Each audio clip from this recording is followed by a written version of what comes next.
Okay, there we go. Yep, you can hear me now.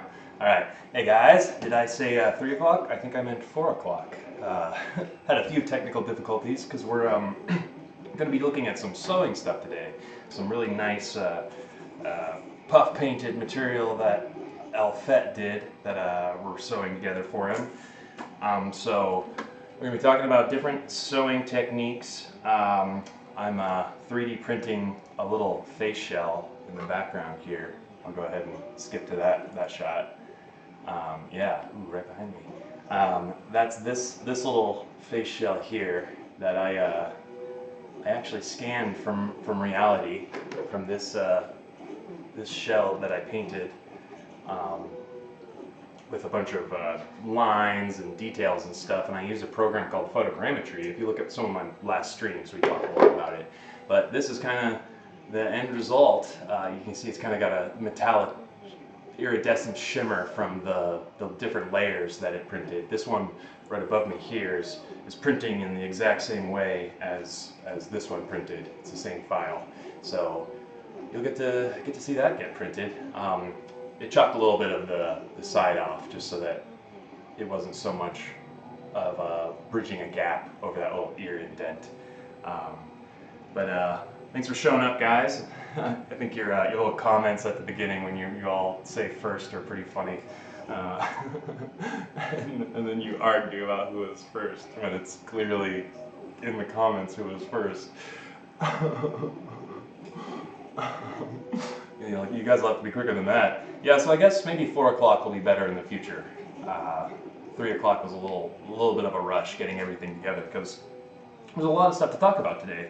Because sewing is definitely something I feel like a lot of makers really avoid. Like it's some kind of like super difficult, complicated thing like coding or something that is really just only in the realm of people that have some special gift to sew, but it's not true. It's just a tool like any other tool. It's just if you kind of think about it on the micro scale, it's just like you have two materials and you're just roping the materials together, and you different rope styles create different stretch stitches and stuff. And so it's just like any other tool. And it's really invaluable to be able to do it yourself, especially if we're going to get into print designing, because if you're designing a print, you have to know how to put it together, you have to know how to sew it. So we're actually gonna, tackle a lot of sewing stuff. A big part of that is because I've needed to sew Alfet's Spider-Man, Amazing Spider-Man 1 print here. It's really neat. It's a great detail. Focus down here. It has really awesome detail on it. But yeah, so I've needed to do that for a long time, and so why not do it here and teach everyone how to do it?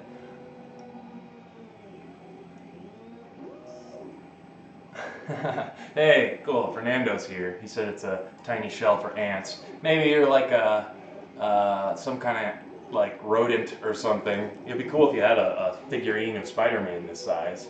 That's one thing I'm kind of excited about with printing these kinds of things or designing these things is that you could buy an STL file of this as a full face shell, but you could print these too. You could print little model face shells for whatever file. It even has, I don't know if you'll be able to see this level of detail, but it even has the little magnet slots. I mean, the photogram was just really incredible that it took. I mean, that really, it got so close to reality in its shape. I only did a little bit of cleanup of closing up some open holes in the mesh, but it got so close to my face shell. It's a really crazy random, let me focus this again. It's a really crazy random mesh because the computer is just doing it randomly almost, or it has a couple specifications, but it still has to basically do it randomly and not nice and orderly. But my plan with it is to create a new file, like a new mesh on top of it that's like nice and neat and can have just like a lot fewer vertices and things like that. So I'm really excited to continue working on this, and it's going super quick already, as you can see.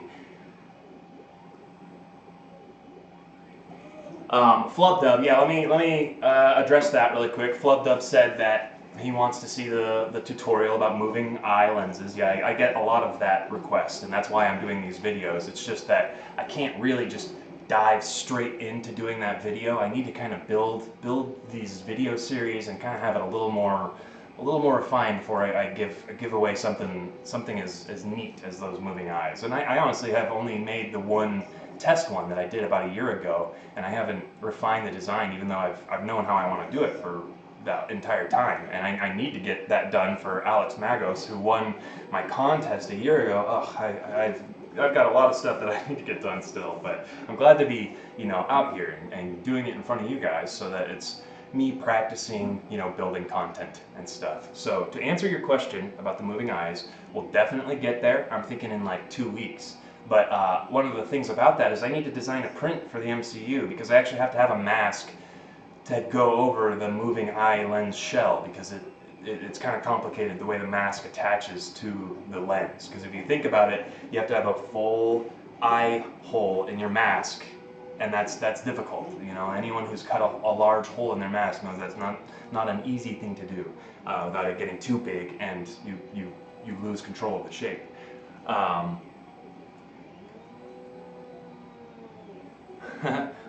El said his phone is twitching out, so he's leaving. If anyone else, I'm here. That's another reason the technical glitches. Will's out with his production crew team for Boogeyman Pop filming sound effects, so they might stomp in at some point here.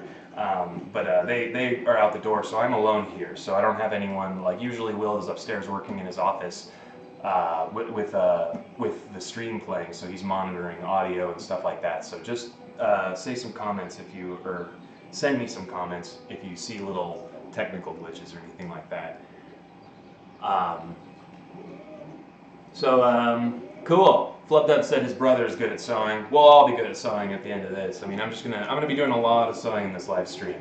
A little more about my future plans with the live stream. I've decided that for consistency's sake, I think if I plan on Tuesday, Thursday, and then one weekend day, either Saturday or Sunday, and make it a consistent time. I was thinking 3 o'clock, but since it was inevitably 4 o'clock today because of the lack of time I had to prepare, I'm thinking probably then I should shoot for 4 o'clock, because since it's Pacific time, that's 5 Mountain, 6 Central, 7 Eastern. So if I go for a couple of hours, then the Eastern people are going to bed already. So I'm thanks, Al. L just the hashtag McLean's lonely. Yep, working all alone. That's what you guys are here for, though. Nice little virtual company.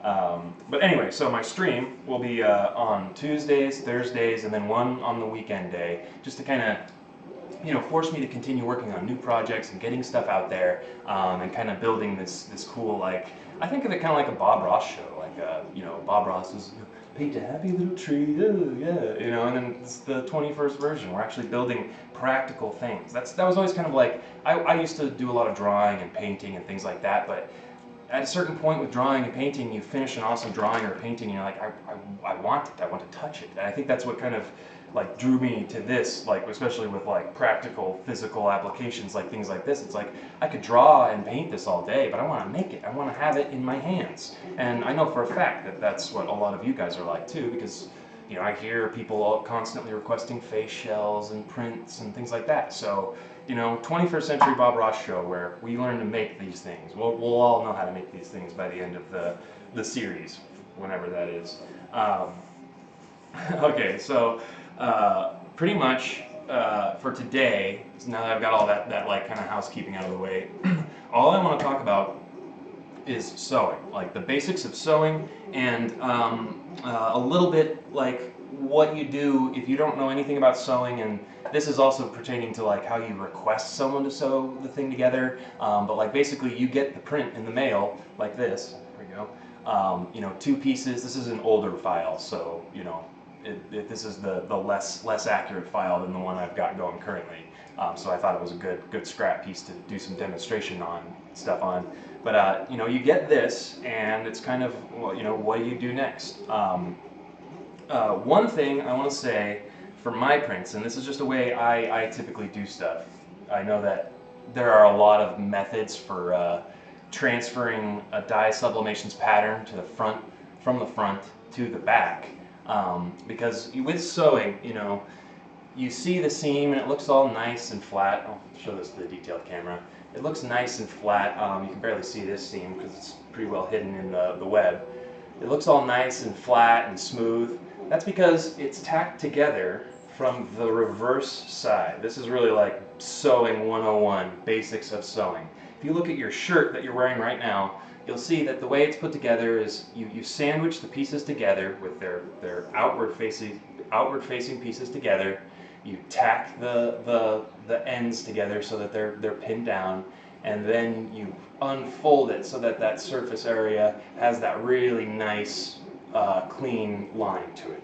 So that's, you know, that's the basics, the very basics of sewing. When you're sewing, you're just lining up two pieces of fabric, and it's a lot more difficult to be sewing spandex because of its stretchiness.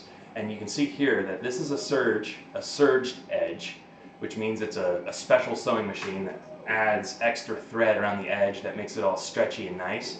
But I've also got on this mask, which makes it a good example here, these just regular sewing machine edges, and you see it even has a little bit of stretch to it, like a surged edge does, and it's bound up around the edges. I used a zigzag stitch around the edges to get it really tight and cleaned up. That's pretty much the neatest way you can sew with just a standard machine, but it's possible. You can totally sew an entire suit together like that. You can see here on the chin, it's once again, and I don't even have that zigzag here because sometimes I do the machine stitch, the regular sewing machine stitch, because it makes your seams a lot thinner and flatter. Whereas over here, you can see this other side has got the serge on it right here. Look how thick, look how much extra material that is. That's like about 2 millimeters thick and about 4 or 5 millimeters wide of material that has to sit underneath the mask and be bunched up underneath the mask. And on the other side, so this side right here is the one that's got the bunched up material, and you might see that material bunched up when it's in front of a shell. And then on the other side, you just have the machine stitch, and it's nice and flat and it's smooth. There's not a bunch of material. It still stretches. You know, it's not. People I think tend to think that if you're using a sewing machine, a regular standard, buy it at Joann's, buy it at Walmart, buy it at Michael's sewing machine, that you're not going to be able to get a stretch stitch out of it. But that's just not true. You can definitely sew spandex in a way that you get a stretch stitch out of it. And that's a lot of how I learned to start sewing like that. L. Yes, you're faintly. L just asked if he's still on the board from the Vive gameplay night we had a week ago. Yeah, L, you're faintly still on that board. That whiteboard has a lot of crazy ideas that go over it, so it's getting erased frequently. But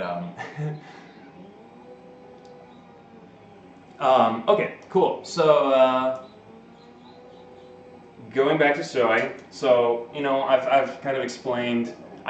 We're not going to like sew Fernando's mask together, because another thing about sewing is that it's like doing a 3D puzzle always, especially if you've never sewn that pattern together before. You really have to think about a lot of times, especially if like in this instance the red and the blue fabrics are separated here. So in this instance, the red and the blue fabrics have to be combined, and in a kind of specific way. That's why I have these ones laying out, but we'll talk about that later because that's kind of advanced stuff that we'll have to get into.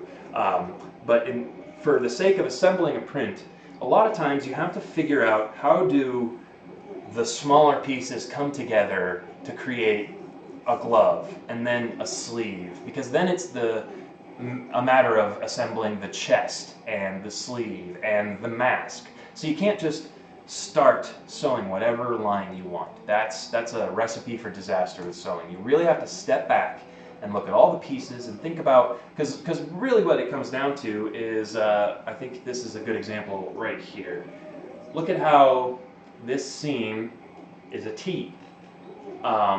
You know, you might, if you don't know anything about sewing, you might wonder, well, how would you get a T-seam? How would you sew into a perfect 90-degree angle? Well, the truth is, I sewed this first, this little dart. That's what this is called. A little sewing line that just goes out into the middle of a piece that creates a little bit more of a shape and eliminates wrinkles. That's a dart. So that's what that is. It's a dart on that piece. So what I had to do, and that's what I have to do every time I sew these, is I have to sew the darts on the front of the mask first. Here are the darts on the front of the, I'll say things like dart and gusset a lot probably. Here are the darts on the front of the mask and how they come together. It looks pretty creepy. It looks like a skin mask or something. Ugh. But here are how the darts come together on the front of the mask. You can see how it kind of, like, you can see how a face fits in there, you know, and that's the point. They really make it, so that the fabric has to do as little work as possible to stretch and cover the unique shapes of a human body. And the ultimate goal is you want to have as few darts as possible. Like if this was a Sam Raimi costume, and a lot of you have experience with that, you'd have darts coming out of the side of the eyes here. That's how they designed the costume, with darts that come out from behind the lenses here, and then they don't have a forehead or face darts, and that's a pretty clean way to do it. Like there's no denying that is a good way, not having that forehead dart. But when you have that middle web going up the center, you can definitely do a dart up there. But the Sam Raimi design didn't have that. It had an open symmetrical webbing segment on the forehead. Basically, it had a webbing that went up and open, so they couldn't do that. So they just had, you know, this top of the head seam that kind of creates the shape of the whole mask. You know, the back of it gives its cylindrical shape. Their seam is just much further forward, and it also kind of combines with those darts that I mentioned that come out of the side of the eye. Anyway, that's kind of difficult stuff to explain without some sort of visual aid, but anyway, so back to just general sewing stuff. That kind of puzzle piece mentality is where you start with, of like what pieces you start with. Now, going back to like really starting sewing, when you've got a print like my print, for instance, in my videos, I'm just going to reference my prints. I've sewn together one print that I didn't design, and I really didn't enjoy it because I wasn't the one who designed it. So a lot of stuff I had to guess how it went together because it was kind of, you know, not very carefully put together. And so we're referencing my old print here. So if I were to want to start sewing these two pattern pieces together, first of all, I'd want to figure out what they are. This is an older print, so you can see that it doesn't have any writing or any numbers or letters or anything on it. My prints these days, I've gone through and I've labeled every piece. This would be, here, I'll show you on this one, maybe you'll be able to see it. It's harder to see on the pink fabric, but there's a label here that says right glove red, so you know that this is the right glove piece, and it has a lot of little letters and numbers all over it. This is kind of a sales pitch for my prints here, because I do sell my prints on Sellfy.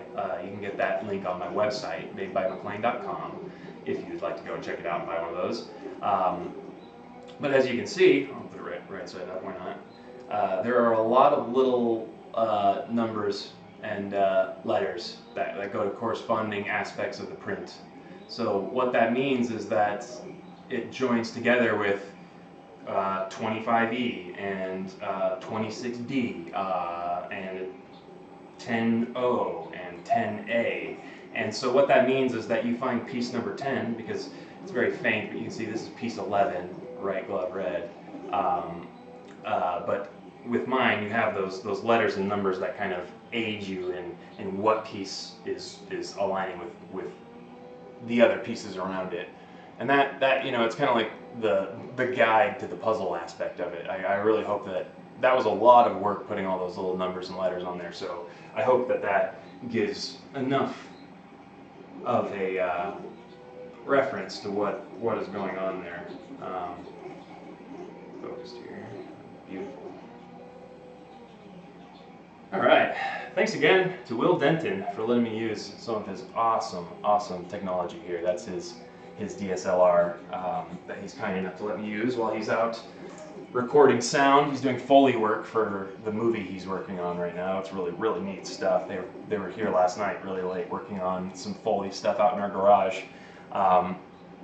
Okay, back to work. So if you've got a print like this and you want to start sewing it together, one issue is that since this is the front half that we want to be combining with the back half, now it can be kind of hard to see the lines on this white half because the pattern is only printed onto one half of the fabric. I know for a fact that this is the center line because it's, you know, the back of the mask comes down to a bit of a point.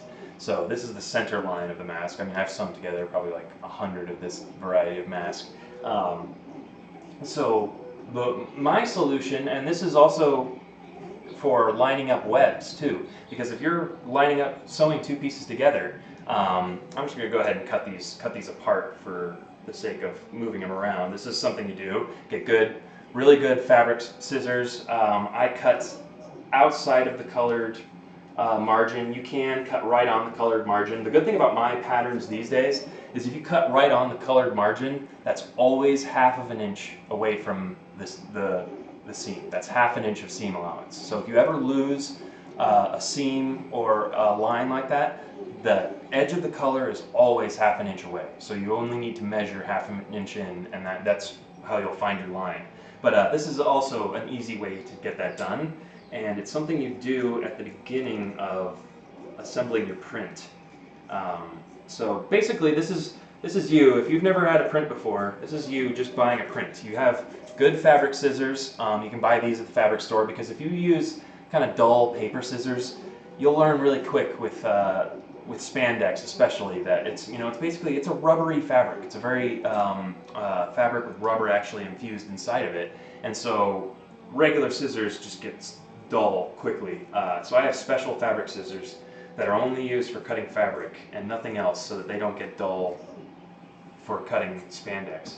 And I also have a scissor sharpener, which is pretty cheap and very useful to keep scissors alive for a very long time. Okay, so this is scrap spandex from your print. So if you've never gotten a print before, I'd definitely just keep this in a plastic bag, because this stuff, you can tie this around stuff. Like, spandex is a really versatile material, and when you cut it, unlike other materials, it really doesn't want to fray that much. It'll roll up around the edges, which is why you've got to sew it and do a good job. But it's not gonna, it won't fall apart, and it stays really high quality. And if you're doing puff painting like webs and things, this is a really good opportunity to practice that. Although one thing I will caution you, I used to do a lot of test webs and puff paint and things on this fabric, but you have to be careful, because sometimes puff paints and things can look a little different on top of a white fabric than they do on top of your red fabric. I learned that especially with webs. That dark gray was kind of hard to match both on white fabric and then have it look good on red fabric too. So you might want to use some excess colored fabric if you have it, but white is good if that's all you've got. So I keep trimming this other piece.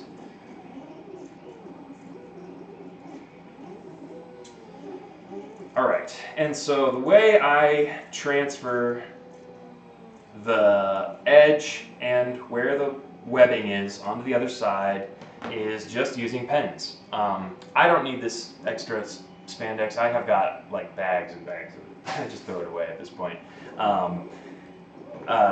The way I use it is using pens. Just basically, these are fabric pens, most of these. There's a blue, brown is really good for marking on colored fabric. And what these are really excellent for is, they mark on fabric, they give you a little bit of a impression, but they don't bleed. They don't, that line didn't just get everywhere and sink into everything. It's not even really visible on the other side, which is pretty nice. If you're wanting to do some light marking on one side and not have it soak in. But the way I do it these days, actually, let me grab my Sharpie.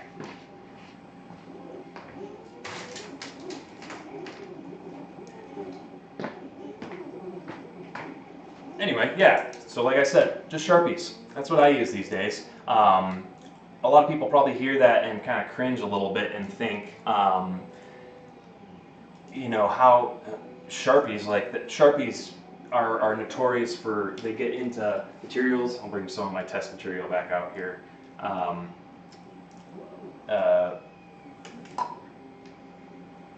If you look at this, this red Sharpie here, if I just really put the Sharpie down on there and move it around, it really sinks in and it stains, and look, it got all the way through on that other side, and it even made a little bit of a mark on this plastic mat I have on top of my table.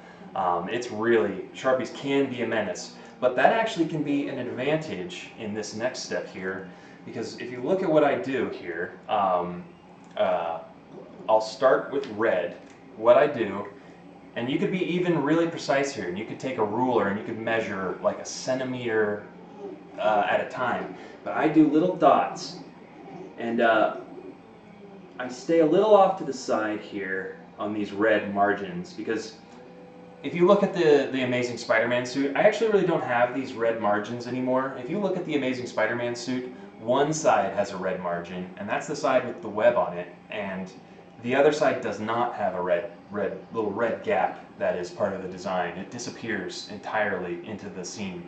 And I think that was the way to go. That's why I changed my design as well, because then you're not having to worry about this red gap. A lot of my earlier suits, if you don't sew that red gap perfectly, it would kind of show up, and then it would disappear, and then it would show up a lot, and then it would disappear. And so that was really, really difficult to make look nice and uniform. So that's, I nixed that.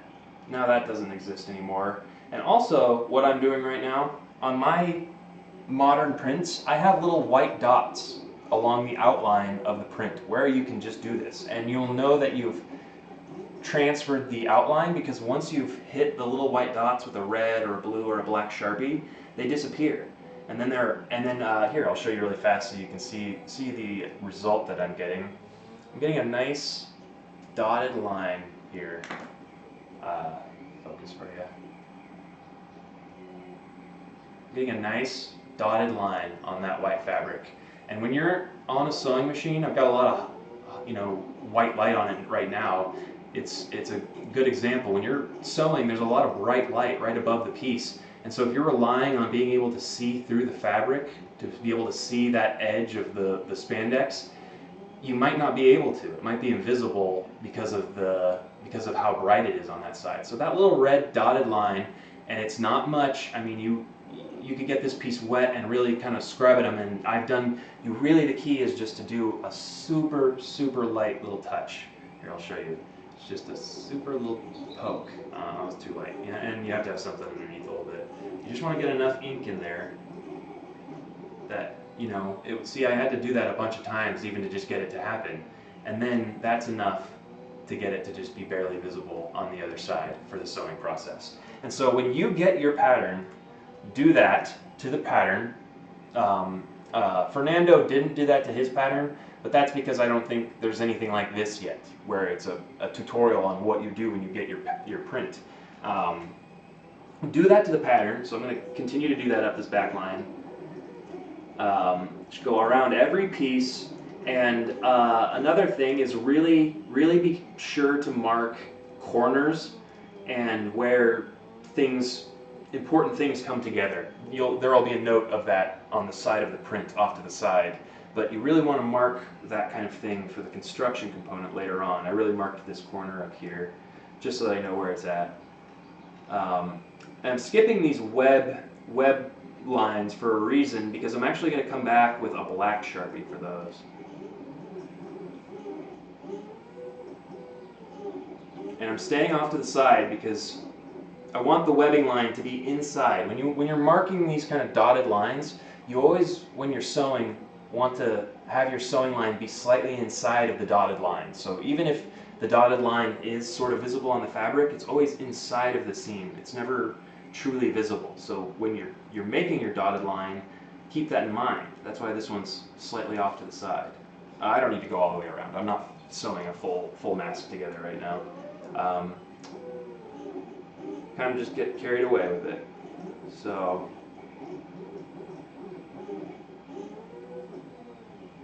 and I'm also considering just releasing my pattern, my patterns for ASM1, ASM2, and the Ramey pattern just as a line drawing, line type pattern, like the kind of thing you buy at a fabric store that you could either print out in like Microsoft Paint on a million sheets of paper and just tape them all together, or you'd be able to take it to like a large format printer at Kinko's. Kinko's usually at like Kinko's and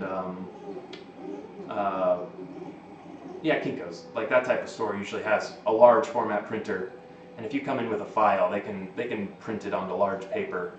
But yeah, so if I make just a sort of the line outlines of all where the webbing and everything, like it'd be kind of like you'd be able to do it without the printing process. You'd be able to just do red fabric. Oh, whoops, that was blurry. Didn't refocus it. Camera needs its glasses. All right. So now that I've marked those red spots, like I said before, I'm going to go through and I'm going to mark where the webbing intersects with the seam line. And once again, I'm going to do it off the side. It only needs a little bit of a tap.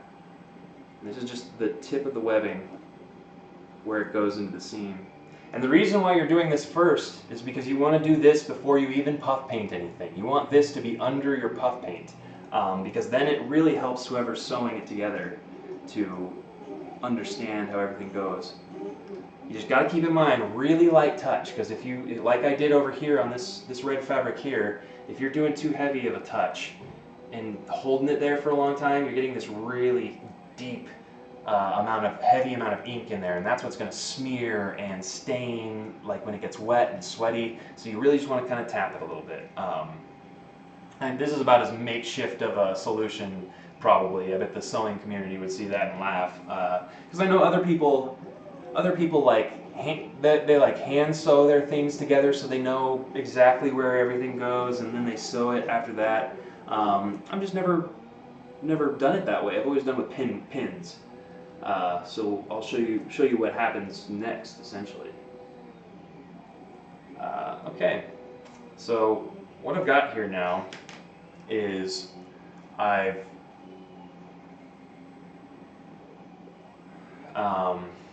got this red and black dotted line. You can see pretty clearly that it's red dots with black dots that represent where the webbing goes. And that's crucial. I mean, that's basically just your super basic instruction on how to sew that piece to the piece right next to it. So here are those two pieces together. You can see them, it's reverse obviously, but they are facing each other the way the seams go together. And you can see that, you might wonder, if you're really new to sewing, you might wonder, well, why do they have such weird shapes? Why isn't it just a straight line between them? Well, the reality of that is how the neck comes together. Here's the back of a mask to demonstrate. It's not the same mask, but you see how it's super thin down here and it's super thick up here. It gets much thicker up here at the top, and it stays thicker, gets thin, super thin, and then if you're going further down, it gets thicker again. So that's basically what this shape, that's the whole pattern process, is figuring out how the fabric lays flat on that three-dimensional object, but also incorporating the stretch necessary to get it to, cover the whole thing and stay tight and stay constricted and everything. So basically, the next thing that step that you have is you figure out which piece. For me, I figure out which piece is going to be on top, because you're basically just laying them on top here now, and you can see on either side that the outline is visible, and it's not lined up yet. I haven't started lining it up, but this is essentially how the pieces go on top of each other. And if you had trimmed it right along the color, you'd know it would line up basically perfectly together ultimately when you sew. One quick note about pinning: when I do pin stuff like this, you'd think initially that you'd want to pin it so that the top is directly above the bottom layer. But the reality is you want to pin the top layer, for me, this is my own experience, you want to pin the top layer skewed slightly inside of that bottom layer. Not a ton, this is too much, but that's just for an example. You want it like just a little bit, like a tiny bit inside. Because what tends to happen when you're sewing is you lose track of your bottom layer. It's easy to keep track of your top outline on the top piece, but your bottom layer, because that's what's being pulled and fed into the machine by the little feet that move spandex, move the material in. Because with a sewing machine, the machine has a needle that pokes into the fabric and then loops and ties and loops and ties, and it moves the fabric with some feet, some little sharp feet behind that are just constantly going gung, gung, gung, gung, gung, gung, gung, and pulling from underneath. But the foot of the machine is still pressing between the material and keeping them pressed really together. So an issue with spandex, this is kind of advanced sewing a little bit, but I think it's necessary for this, what we're doing. If you're wanting to sew superhero suits, you need to know how to sew spandex. An issue is that the material is being pulled at an uneven rate because it can stretch. The feet will pull on that bottom piece harder than they pull since the top piece is just being pinned down, and that's the only way it's attached. So you really have to be careful that you're not really accurate to your top one, but then your bottom one is just going all over the place because of the fact that that discrepancy in the pull through the machine.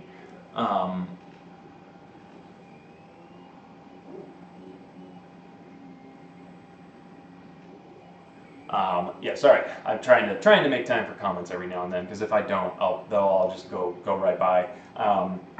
It looks like I just totally zone out and like I'm looking at some like tragic news or something. But anyway, so back to the process. Now that I've given you those little notes on some of the difficulties of spandex, really simply, all we're going to be doing is taking pins. That's what these guys are. This is my pin cushion. I'll sit down here so I'm a little closer to it. Here, let me make sure, be positive I've got a good focus here. Doesn't look like it is. Yeah, it's terrible. Alright, that's a lot better. Okay. So, I've got my little, pin cushion here. This is a little pin cushion I made myself. It looks basically just like a little hacky sack pattern I made out of some scrap fabric, but I made it so that it can go around your wrist. Super manly accessory right there. Oh yeah, all the ladies are fawning over that thing. But it's really convenient because you can just really easily just reach, grab for pins, put it back, which is a huge thing when you're sewing. When I first started sewing, I didn't use pins at all. I just tried to guess. I thought pins were like a formality or something. Like they were only for like super professional projects. But that's just a really silly outlook in hindsight. Like I sewed entire spandex gloves together without pins, and you could tell because fingers were different lengths. And I wish I still had that spandex glove because I sewed it together when I was like about 14 or 15, and it was pretty funny, but it was it was an attempt. But pins are crucial, and other people that don't use pins, I think they do what I mentioned earlier, like a hand sewing type of thing. I've honestly never done that, where rather than pins, you're using a needle and thread here, and you use this needle and thread. Typically, I think they use like a bright red or some kind of brighter colored thread because they're not keeping it in there permanently. They only hand sew it briefly to get the fabric together. So they sit there and they hand sew the whole thing basically in a really loose fashion that and make sure that everything's all lined up with that. And basically you could probably do both strategies, and it'd probably save you some time because I've sewn a lot of these spandex suits together. I've sewn a lot of spandex for different commission projects and stuff, and it is still really hard sometimes, especially when you're dealing with really difficult little tiny aspects, and you're working with just a standard $150, $200 sewing machine. I mean, you could even get them for cheaper because these days sewing machines are so much easier and nicer than they have been in the past. They used to be a nightmare to work with, but now they're very easy. And sewing machine repair places are all over the place if you need help further than that. Anyway, so what I do, starting from that, just to avoid all the kind of nightmare scenarios. And this is similar for the serger. I have a serger, and I do serged seams, so I could bring that out. But maybe I'll wait a little bit to do that one, just because it's not crucial.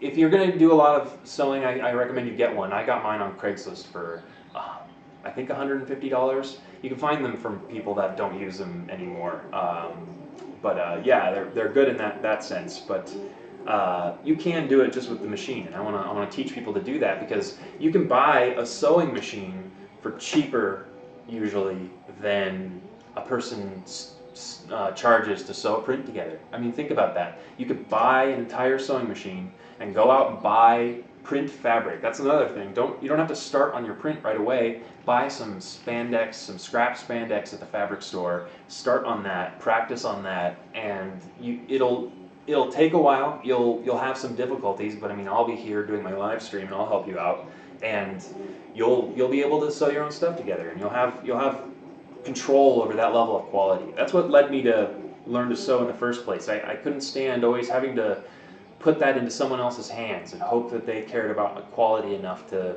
put the effort into getting it to that next level. I mean, I'm kind of talking specifically about my mom. She was the one who used to sew stuff for me together before I learned how to sew, and she just didn't really care. I mean, she just kind of was like, oh yeah, we'll sew some, kind of like a little Halloween costume.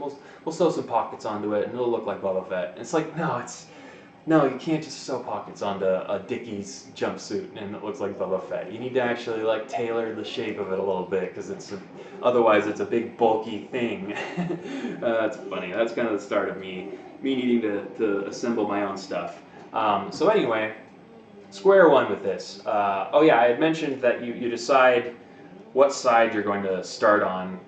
When deciding, I think about the whole length of the seam, what's going to be easy.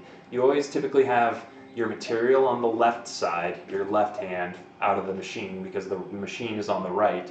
And so you need to think, so okay, if I start on this end, or I can do this side, but that means I'm starting on this end. Or I can sew on this side, but that means I'm starting on this end. And it gets a little more advanced in my print sewing. There are times when you have to do that. You have to switch sides because you're sewing the seam and hiding it underneath a web line. And that web line is symmetrical. It's chiral, I think is the word. So it's a mirror image on either side. So on one side, you might be sewing that seam with it on the left and the seam on top. You'll be starting from the top of that seam. So the material on the left, the webbing on top. So you'll be starting on the top of that seam. But then you'll go to sew the other side. You'll realize, oh well, I have to start on the other side and upside down. It's kind of a little bit of a puzzle. That's where the puzzle element comes in again. You have to flip it, and you have to kind of do it in an uncomfortable way because of that hiding the web under the seam. But it's really worth it because that effect turns out really well, and it's easy to do. Okay, so starting with pinning here, I got my top corner really well marked and noted here at the top of this pattern piece here.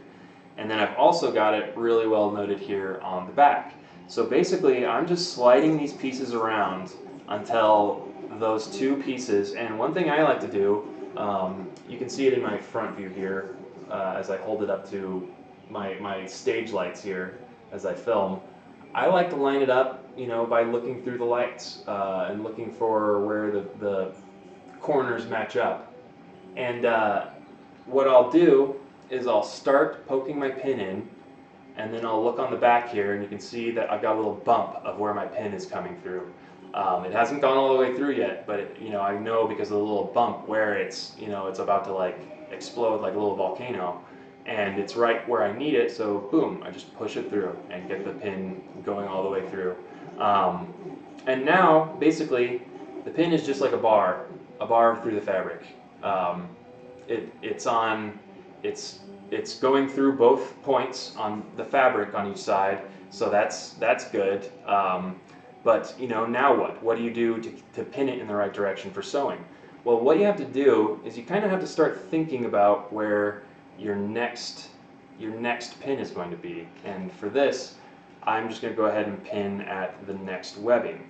So you kind of start to line them up. You just need a kind of general idea of where they're lined up. And now you can finish pinning right here. And since I'm going to be starting sewing from right here, the machine is going to start coming in right here. It's going to come right up to that pin, so I have to be able to take it out. So I'm going to pin it pointing at the machine. I do this because it just makes it a lot easier to pull it out. It's just a pull right out towards myself. Right once the machine gets up to that needle and the machine is now holding those pieces together, you pull your pin out and you can put it right back into the pin cushion or pin dish.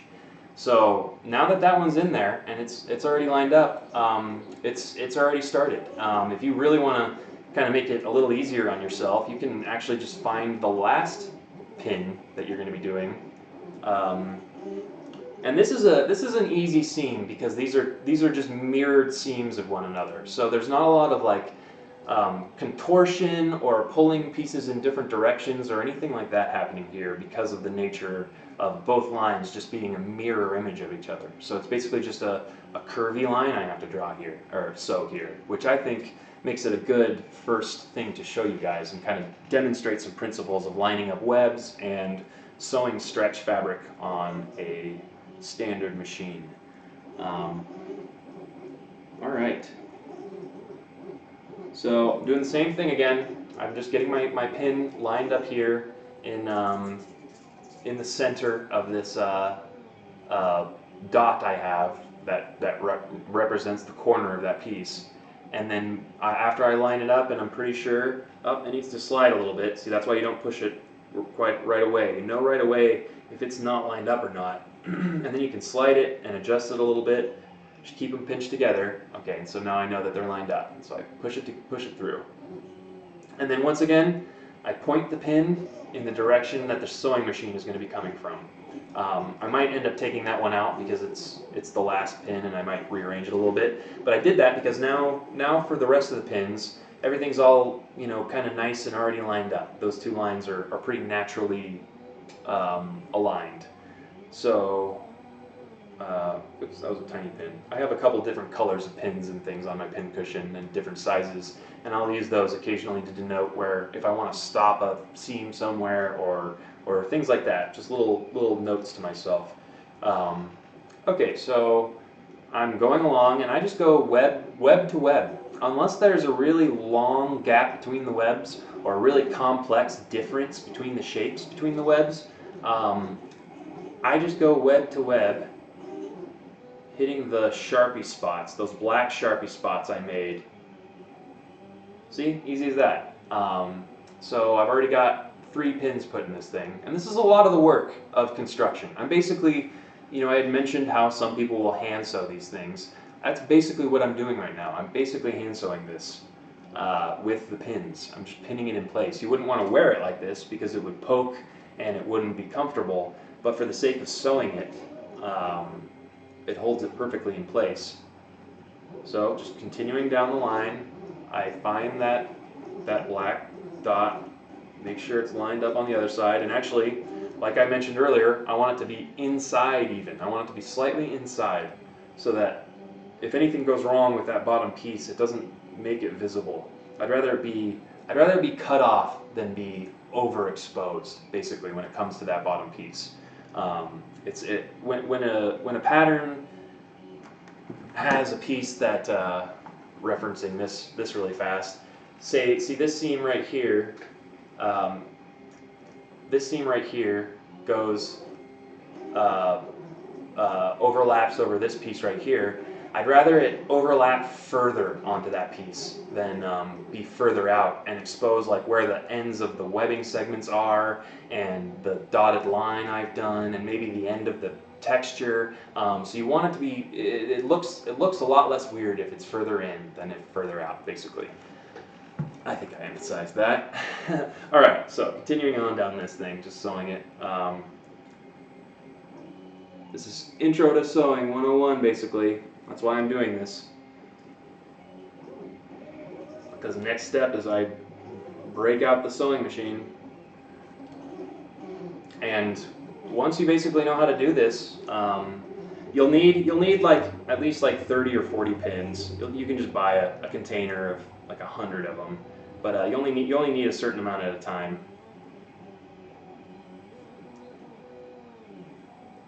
All right, just continuing down the back of the neck.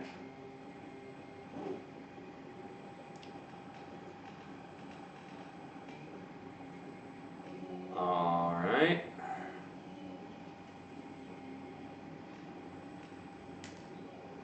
This is what can make this time consuming. I'm kind of rushing here, but if you want a really nice, neat, well lined up product, you want to spend as much time as possible. You'll notice sometimes I get a little sloppy and I'm going sideways now. I'm kind of not going away from the way the sewing machine goes. That's another thing. It's still easy to pull out, and also the sewing machine can potentially skip over the pin. Sometimes I get lazy and I don't pull them out. And that's really bad for the sewing machine and the pins and everything, basically. But if it's flat like that, there's slightly less chance it'll hit. All right. So basically, those are all in place. So now that's ready to sew. If I grab my sewing machine here, we'll talk about thread too, because that's a key component before we start sewing. So essentially, one issue that arises from sewing onto or sewing with like a regular sewing machine, one reason why people will insist that you need to use a serger is that you know, if you stretch a regular sewing machine's seam too far to the limit, you'll typically not have a lot of resistance. Like this is standard thread that most people use to sew most things together, and it just snaps like nothing. I don't know if you can really even see it or hear it. Here's another length of it. Just snaps like nothing. Basically, doesn't hurt me to do this. It doesn't take much effort at all. Just snaps like nothing. And that's why people say, oh, you can't do stretch material on a sewing machine, because no matter what, no matter how well you sew that stretchy material, there will always be a threshold with spandex suits, especially if it's someone wearing it for a long, wearing it frequently or wearing it a lot and doing a lot of like maneuvers and things. You're going to break a lot of seams. It gets pushed to that limit, and it's just a matter of you bend down and it's like pants that snap. It just is so easy. But what the solution to that is you buy this. This is dual duty, heavy duty polyester, dual polyester thread, and you can find this at most anywhere that will sell thread. I think Will and the film crew will be coming through here in a minute. That'll be fun. You can buy this at most, so I got to get through this quick. You can buy this at most like fabric stores or Joann's, even Walmart if they have thread and fabric and stuff. But the difference between this is it's designed for like polyester and coats and drapes and things like that. And so here's the difference here. I'm gonna hurt myself. Ow. Ow. Ouch. See, ouch. I hurt myself, and I didn't even break it. See, you look at my hands. I got a bunch of marks all over my hands. See, so that's the key right there.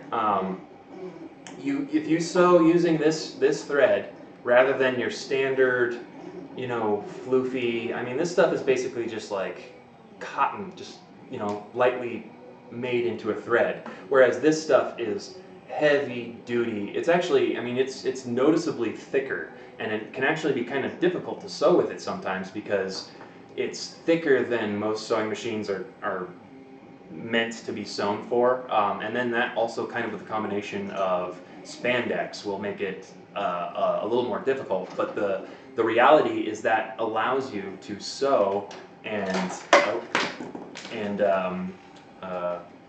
not snap everything. Here's Will, everyone. He's back from Foley work. Hello. Who's with you, Kyle? Everybody. Oh, everybody. That's cool. We'll be in the garage making thumps and crashes and booms. Sorry, everybody. It's gonna be the weirdest sounding sewing tutorial. Yeah, Anyway, nobody's being hurt in the garage. I hope this the sewing isn't too loud for any Foley stuff. No, we should be all Or the 3D printing too. If you have to, yeah, I mean, you might just have to go a little further away. No. Go away. Go away. Filming sound here. So yeah, I actually already have some heavy duty thread in this machine right here, and it's not red, it's yellow. I used it for the Captain Kirk shirt I made for Halloween. Oh man, it's been a while since I've sewn anything. Yeah, so if you know, if you look at my profile picture, this is the kind of like mustard colored thread that I used for that project.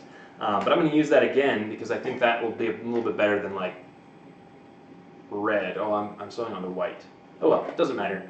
I think you'll be able to see it either way. So, get into sewing mode here.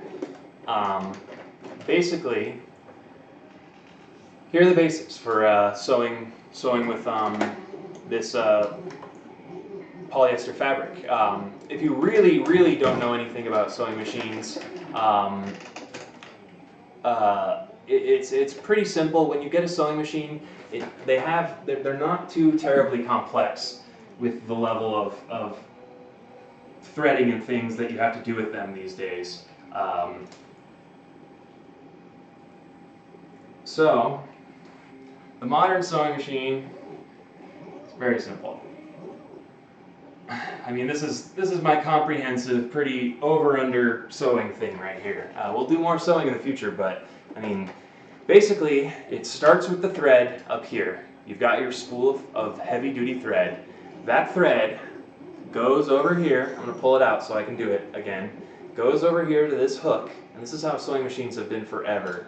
This hook that takes it down through a tension knob. The tension knob is right here. And what that does, that controls how tightly the machine pinches onto the thread as it's being sewn. So that can change the effect of the sewing it does. So you go under a little invisible notch right here, and it's really easy to do because it's got a kind of notch, so the thread wants to go up there. And over this silver guy here, this is the top of the sewing component, the top of the bobbin, and this always should be sitting up here at top. This is the top of your bobbin cycle, I guess. I don't know. It's been a while since I've been in a kind of educational sewing arena, so I don't remember a lot of the names since I just kind of know how to use it. But this is the top of your like bobbin cycle, like dealy. Super technical lingo here. You know that you're at the top of your cycle when that thing's at the top. It goes down as the machine goes down here. Try not to sew through my finger. As the needle goes up, that bobbin, or this arm goes up and down and pulls the thread. It's basically like someone sewing and then pulling the thread, and then sewing and then pulling the thread, and then sewing and pulling the thread. And so that's what that little metal component is for. And you always know you're at the top of you're at the end of a sewing cycle when that's at top. A lot of modern sewing machines will just automatically stop at this top of the cycle, because I'll say right now, that's where a lot of beginner sewing problems start. If this guy isn't up here, if he's down here, and you can see that the needle's deep in there, you can pull on the thread, you can pull on the bobbin underneath all you want, and it can get locked because it's in a position on its cycle where it's not going, you know, in a position where it can allow it to move freely. So you want to get it to the top of that cycle always and start there. And then otherwise, you've got the other half of this component, which is what makes sewing possible. Sewing is essentially the thread coming from the top, going in with the needle, and then coming up with another thread from the bottom, going around that thread, and creating like a knot. And it does that over and over and over, creating a chain of knots as it goes along. So you actually have to put in a smaller little spool of thread, and you refill it up here on the top of the machine. Most machines have a little spool that allows you to refill it via the original spool of thread. You place that in this bottom bobbin container. Once again, I don't know the technical lingo of this stuff, but it exists. And so you cut off a little bit. I've got too much here, and you just leave this amount here sticking out. Again, you're a little tired.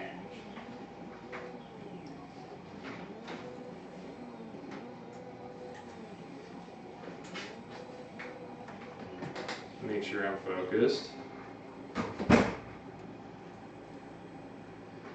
Okay, so you've got your little bobbin component here. He just snaps in, and you have to make sure the thread is going in the right direction. And there's a little clip in here that the thread goes into. But if you get a sewing machine, it'll definitely have a manual, and there are a lot of videos that can kind of basically step you through this kind of stuff. So you thread the top portion of the machine all the way to the point where you've got the needle threaded, and yeah, okay, so if you've got the needle threaded here, you can see a little bit the thread coming off the side here, and then all you have to do to capture this other thread from the bottom bobbin is do one cycle of the sewing machine loop, and it'll bring the thread around the bottom there. I don't know, you probably didn't see it. And then it gives you a loop here that is that bottom bobbin or whatever, probably just the bobbin. And then it's all coming out of that hole. So then you just have to snap on that little cap, and basically you're ready to sew at that point. You have a pedal connected to it on the ground, and that's what basically drives it like a car. It used to be, when these things were first devised, you'd have to step on the pedal, and that'd make a spinning wheel move. So the advancement of a pedal that made it move automatically was kind of the remnant of that era. So you get rid of all that excess material coming out. Here, I'm gonna steal the 3D printer cam here.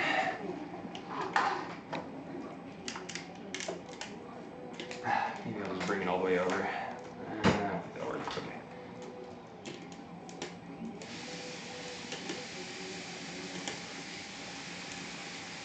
All right, see how that works. Might be a little blurry. Anyway, so your machine works like a little car here. You know, needle goes up and down, and like I said, you want to be sure that your needle is always finishing off, or the component is always, the silver component is always sticking out of the top there to denote that you've finished that cycle. So to begin with a piece like this, I've got it all pinned and everything, and I know that I'm going to kind of come in like this. So you want to kind of line it up at the very beginning of the material. It's not even, you know, all the way in here is the point. You know, that's where the actual seam that's going to be used starts. But we don't want to start sewing there. We want to start sewing a little further back so that we have an opportunity to get the seam going, and also to bar tack it. And what bar tacking is, since we're just taking two ropes essentially, if we're looking at the micro here, if we're taking two ropes and just kind of twisting them together around tarp, those rope ends are going to want to come loose and come apart. Nothing's really keeping them together, especially if there's something pulling the two tarps together, tarps apart. It's the most masculine explanation of sewing I can muster. So basically, what a bar tack is you're sewing, you know. I hope so. I hope my machine works. sure it will. Ugh. Well, that's a great way to start off. See, so, once again, I've worked with spandex for how long? I still do stupid stuff like this. It got all knotted up somewhere, or maybe it was knotted up already from when I was sewing together the the Captain Kirk shirt. But anyway, you know, when it's getting knotted, it's because it's like off of that cycle. I'm hoping my sewing machine isn't broken or off the cycle or something, because that can happen. And when that happens, basically your sewing machine stops sewing, and you have to take it into the shop and have them look at it and see what's wrong with it. You can avoid that usually by just oiling your machine. And it might be a little bit also what I do. You know, this kind of like sewing puff paint and sewing, you know, vinyl and and leather and stuff like that can be really difficult on these cheap little machines. So you got to be careful. Okay, so back at the beginning of that cycle. Not sure what happened. Basically, you know, that happens a lot in sewing. You just gotta stop, address the problem, get rid of the thread. You know, I had started sewing already, so there's a little bit of you know, a little bit of a hole, like a little bit of a tear in where the needle had started. Also, I forgot to mention, but it's something I have to mention. You need ballpoint pins. These are ballpoint pins, and what a ballpoint pin is a pin that, unlike a standard sewing machine pin, it's not super sharp on the edge or on the tip.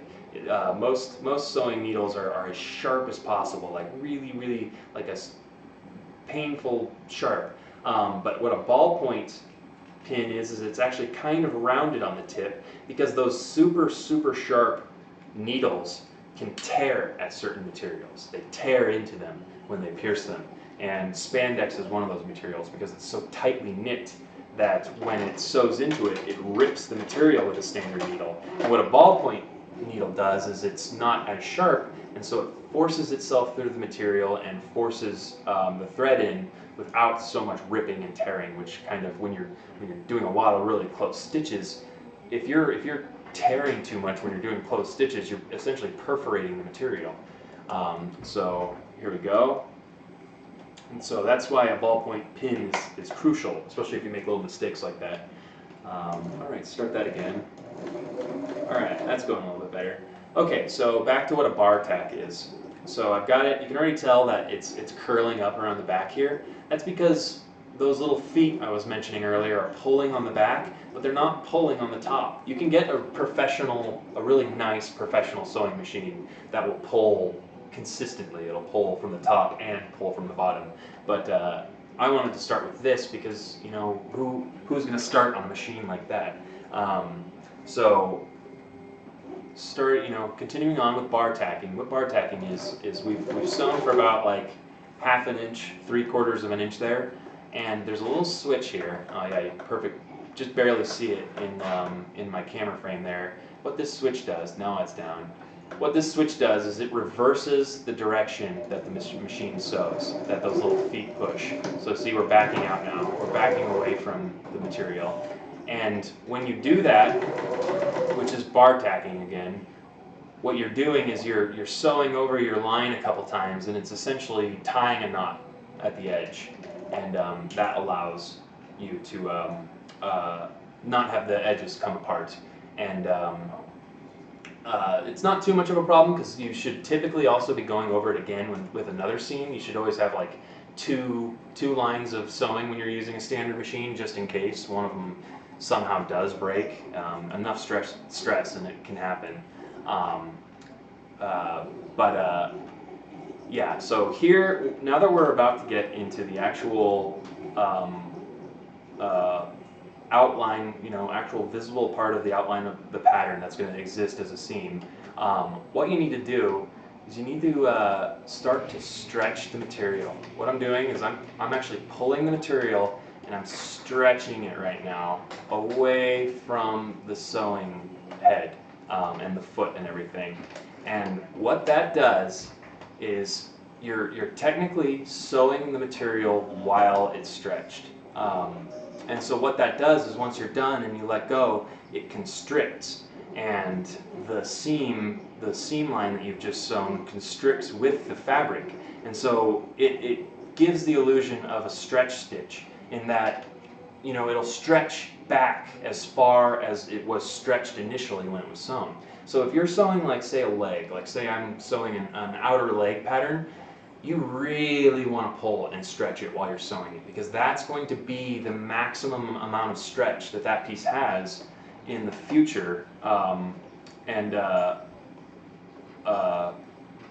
Yeah, so it's pretty key, and that's also true for sewing zippers, for sewing the hidden seams under the webs, all of those. It's how you do a really detailed stitch while also having it stretch, which is kind of the mystery of all this to a lot of people. Okay, so starting on this seam here, I've got it. I'm not just pulling, you know, I'm not just at the very edge and pulling. I'm trying to very evenly, with my fingers in the machine, in the bed of the machine, just get my fingertips in there and kind of spread and pull and separate it while the machine is about to, and the machine is doing a little bit of this too, because it's pulling from the back to get the material to move through. So you can't pull too hard and fight the machine. The machine still has to win, because the machine is still who is moving the fabric, who is what is moving the fabric and pushing it along, and you know, if you pull too hard, then it won't be able to do that.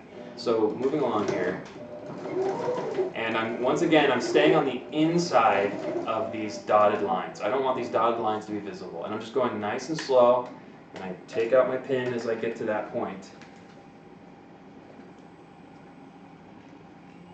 All right. So I've got my pin out, and once again staying on the inside of that dotted line. Basically I'm stopping at every web segment. You know, once I've sufficiently hit that web segment and I've got the needle into it, I can take the needle out. And that also, once you're doing puff painting, when you're pinning and there are puff paint little web segments, pin behind the webbing segments. Pin behind from the direction that the sewing machine will be coming. So the pin forces those two web segments to be pinched right perfectly on top of each other. Then the machine will come along, pinch down, sew down on top of it, and then you can take the pin out. And then you know for a fact that those two webbing segments are nice and pinched right on top of each other. And they're not, you know, even a little bit of a difference between those webbing segments can be noticeable from a little bit of a distance. Alright, still stretching the material. Pin out at every web. And like I said, I'm letting the machine do a lot of the material. I'm kind of just pinning it down, and the machine is stretching it as it pulls it along. I'm just not pulling so hard that it can't continue forward. I'm basically keeping it right at the brink of not being able to pull forward, but it still can.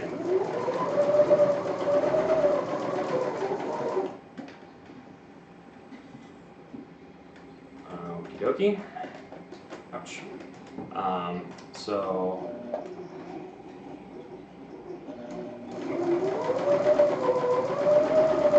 pulling, taking pins out. I actually just passed over that pin, which is partially why I do them perpendicular to the line of the seam, because it's less likely that the sewing needle will go down and hit it. So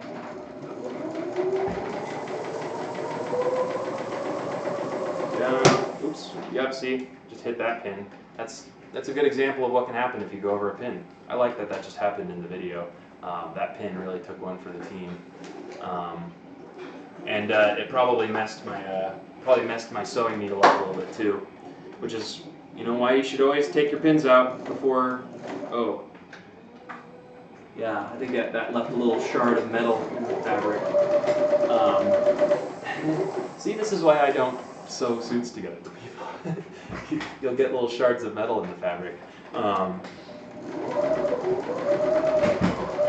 yeah, just pulling, get to that point where it's a pin right in front, and it's right at the web segment.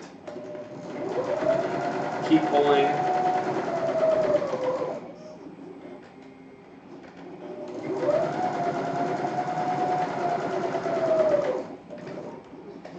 And you might think, well, why aren't you doing bar tacks more often? Bar tack, again, is where you go forward and back, and you kind of lock the web in place. For this web that I'm doing right now, I'm actually kind of guessing. I pinned it in place as best as I could, but there's a possibility that one of those pins placement wasn't that good. Okay, so there's the last pin, and so I'm going to do a bar tack for the end here. There's a chance that one of those placements wasn't very good. And so what I get to do now that there's only one web line in there, is I get to open it up and look at it. And there's that, gorgeous alignment in the pieces. Pretty much right away, you can't tell where the seam, well, you can tell because of the discoloration from this white spandex, but that's why I kind of moved away from using white spandex in the first place, is because that's one of those inevitabilities, is that you get a little bit of a white edge around some seams. But yeah, that aligned everything up. It hid that middle gap a lot, but that's because it's better for that middle gap to be gone, I'd say, than for it to be present. You can see what I was talking about earlier, how it's hard to get it consistent when it's there like that. You can see, so there's a little bit there in the middle, but then there's not really any down at the bottom. Okay, there's a little bit at the bottom, there's not really any right there, there's a little bit there, and then it disappears a little bit. It's just really hard to stay consistent, so that's why I ended up getting rid of that. And so now that you're pretty happy with how that sewing edge looks, you're free to go ahead and do another seam line on it. And what I do for this one, this is like a safety line, like where you just know for sure that it's tight enough to you know for sure that everything is in place already. So this one is just to make sure that if that first seam does break, there's more support there for it. So once again, I'm starting up basically at the same area I started before, the same bar tack spot. And this time, I want to really pull. I really want to pull on this one and make sure it's really stretched out, because you want to match the same amount of stretch at least as the first one.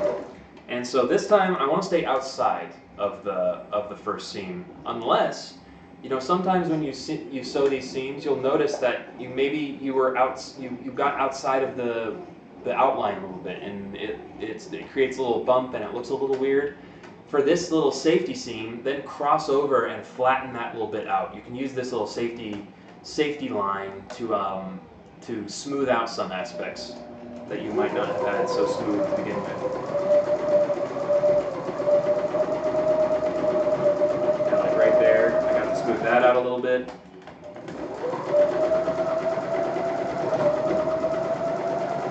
Yeah, you can hear it struggling. It struggles for sure with this thicker thread. Every now and then it hits a bump, and it'll struggle to get through that.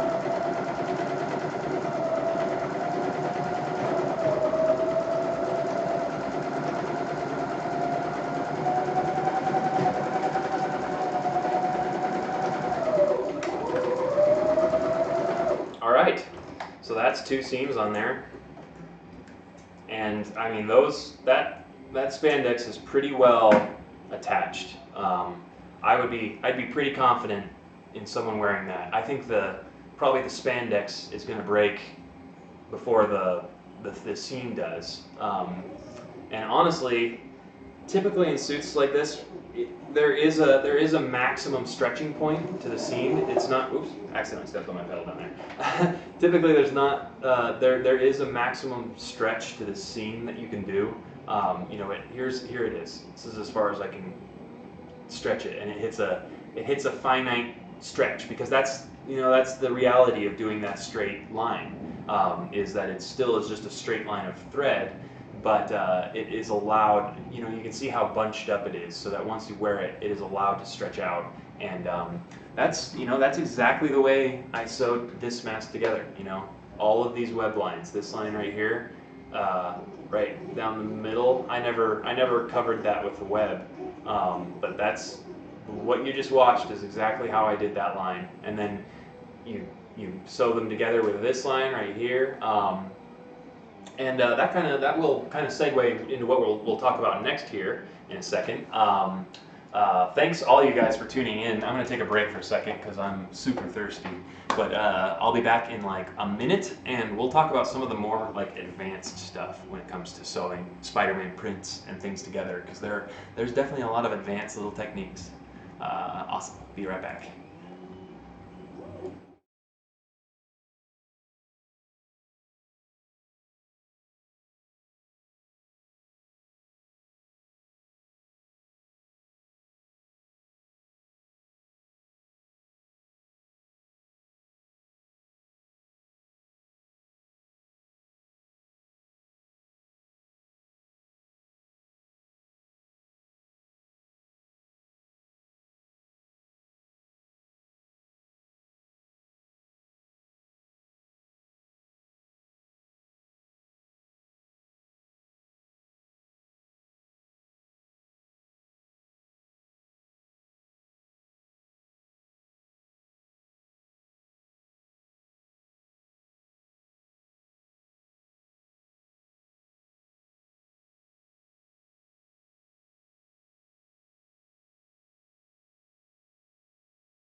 There we go. I need a mouse pad. All right, so we're back. We're looking here at the print. We haven't seen that in a little bit. Now that's a little further here. I'm gonna go look at it from this side so you can see. I see people walking by too in the background occasionally. There you go. That's that shell printing. I've got that actually sitting on my desk right now too, for those of you who haven't seen that. Yeah, there we go. Okay. Anyway, welcome back. Thanks again for tuning in, all you loyal viewers out there. Yeah, my iPad died. That's how I always look at my comments. And so I'm sorry that I haven't been looking at anyone's comments yet. Let me just get that on my phone really quick so I can see what people are saying. I've got a million screens in front of me looking at all of this stuff, but it can still be difficult to kind of balance all of that. My channel, come on. Yeah, I'm sure this is entertaining. Okay, so what we're going to talk about now is some more advanced stuff, like how you go about hiding webbing behind the seams, or hiding seams behind webbing when you're doing a Spider-Man mask. Something that is done a lot in this mask in particular.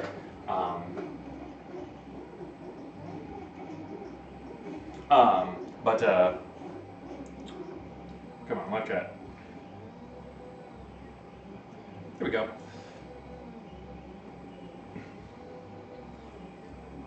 All right, cool.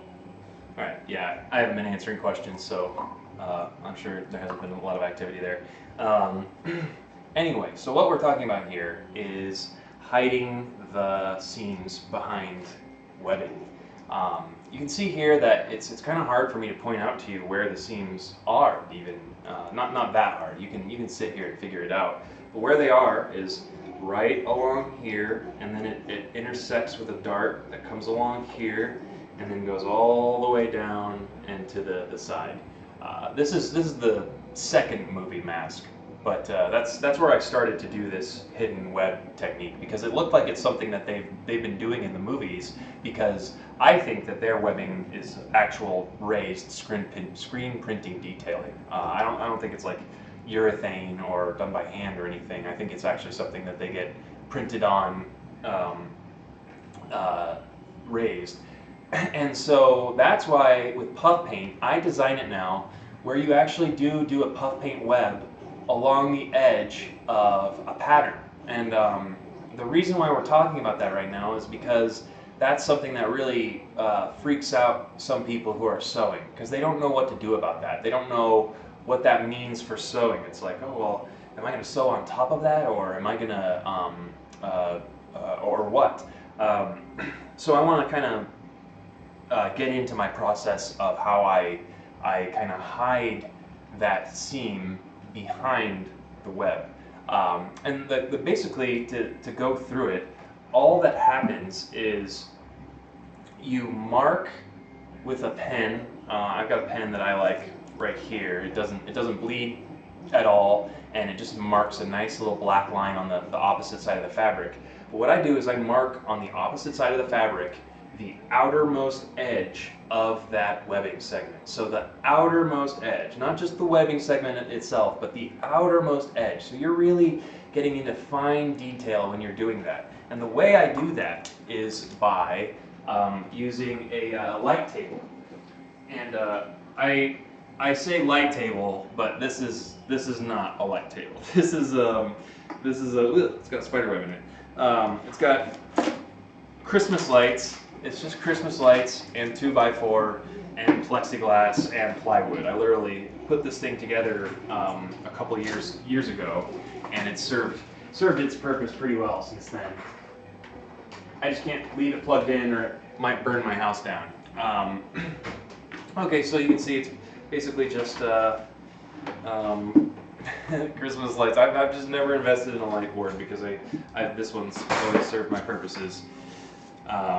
Gotta make sure it's clean. It lives out in my garage. Yeah, I'm not gonna put that piece right on there without it being a little more wiped down. Oh, thank you. That's right. Thanks. All right. So yeah, that's pretty good. That won't mess up the print at all. All right. So basically, what this does, you might not be able to see it so well because I've got a lot of. Can you kill my above light? Mm-hmm. Thank you. That's Will Denton, everyone. Hey-o. Yeah, that helps a little bit. You can see through it basically at this point. This basic just Christmas lights, 2x4 on the edges, plexiglass. You can get buy plexiglass like this from Home Depot. So this whole light table cost like $20 or $30 essentially, and the plexiglass is the highest cost. And you could, if you have like an old painting, like you find like an old painting or picture at a yard sale that has a big piece of glass, just don't cut yourself or break it or anything, but you could conceivably use that as a light table too. So you've got this light table. I'm actually going to turn the light off on the camera too, so hopefully you can really see what I'm doing here, because this is going to be pretty detailed work. Just rotate it.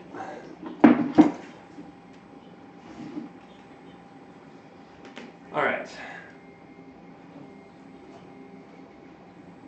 So, let me make sure this is perfect.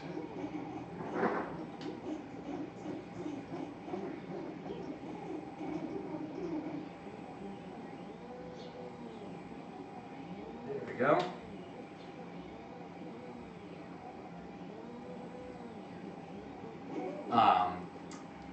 So,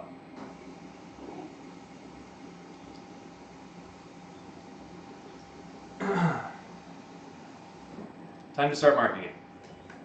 So essentially what I'm doing here is, I've already told you, I'm just going along and I'm finding this outermost edge of this black web puff paint, because this is a lot like what I was mentioning earlier, where you poke the material with a Sharpie to find its edges.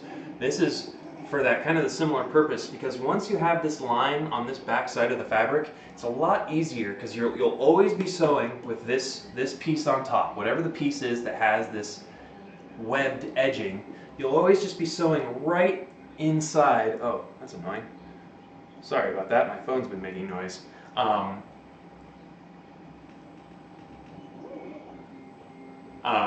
Anyway, so you'll always have this nice little line here that is the edge of that puff paint on the other side. So when it's time to sew, you'll sew right up against that line, and then you know that if you're sewing right up against that line and even around corners and stuff, then on the other side it will be right up against the puff paint. So you know the webbing and the puff paint kind of merge. And then another key of this, and this is implemented in my design, is that if you ever have webbing on a seam like this, where the seam will be hidden under the webbing, the other half, typically blue or sometimes red, if it's a webbing segment on red that's being hidden, the other half will be kind of irrelevant. You won't have to be that accurate. You can be kind of sloppy as long as the top half is accurate, and as long as you're close to the webbing segment, it isn't as important on the other half. That's kind of key to this being possible, is that it's only the top half that you have to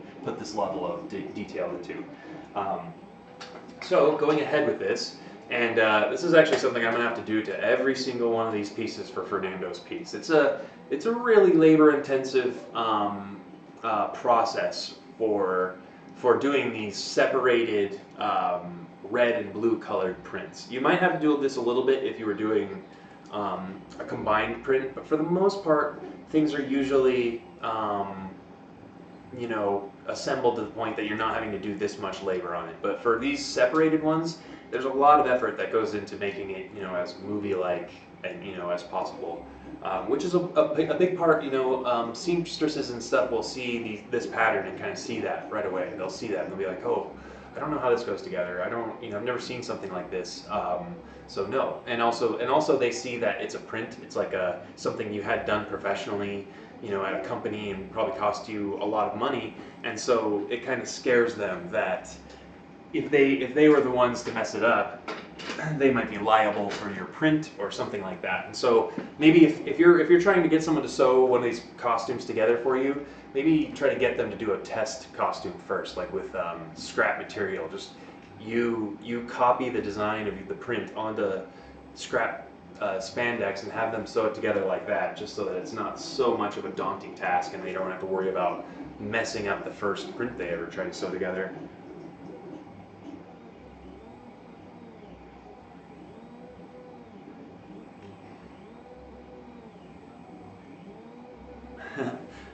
Just catching up on comments. Glad that you guys are enjoying the info so far. Yeah, I won't turn off all the lights, but here we go. So it's going to be a little difficult for you to see, but I'll come up to the camera once I'm done. And once again, I mean, you could mark where the whole web line is, but I really think the most important thing is that you're only marking where the edge of the webbing is.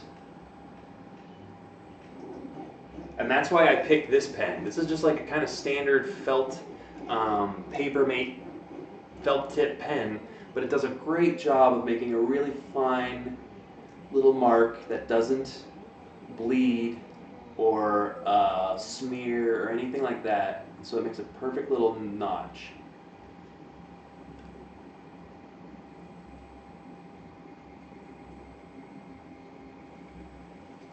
All right, so I'm gonna rotate it. So I like to anchor one hand if I'm doing some smoother shape or something. But that, I mean, that's just kind of drawing 101.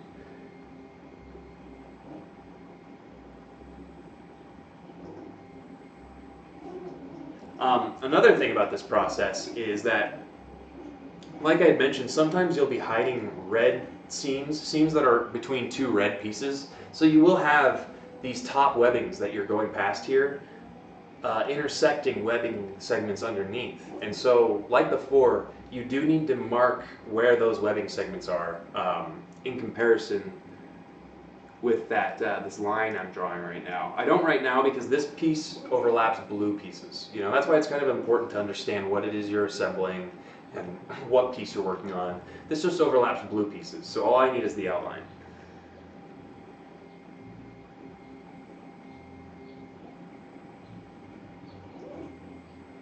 I'm not just trying to do it all at once. I'm kind of just lightly sketching at it and making a thicker line as I'm more positive where the edge of the webbing is.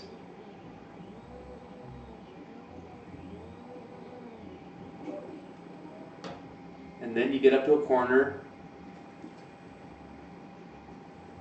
You got to make sure that you mark the corners pretty noticeably, because corners are their own beast here. You know, a lot of times where you start a scene and where you're stopping it are key to how clean your corners look. Because corners can be difficult because they can get bunched up, or they can stick out, or they can crinkle in, or they can wrinkle in. So corners, especially on spandex, can be a difficult thing. That's why I look at the old Superman suit from the 70s, the Christopher Reeve suit, and the S emblem. Like, the corners are perfect. I mean, and also you look at like most professional spandex and stuff. I mean, the machines they use make it really simple, but I've seen that Superman suit in person, and the corners are just insanely flat and perfect. And with my experience with spandex and corners, like, that's all I could see when I was looking at that thing. Just how the mastery of spandex that went into that thing. All right.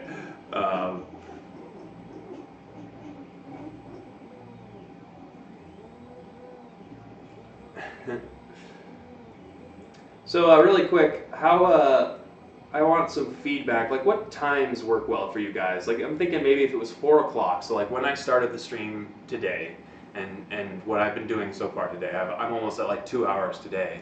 I like to start a little earlier like that because I think it's a little easier for me to go later. I don't have to, you know, it seems like if I start too late, everyone is going to bed, and everyone tunes out as it gets later.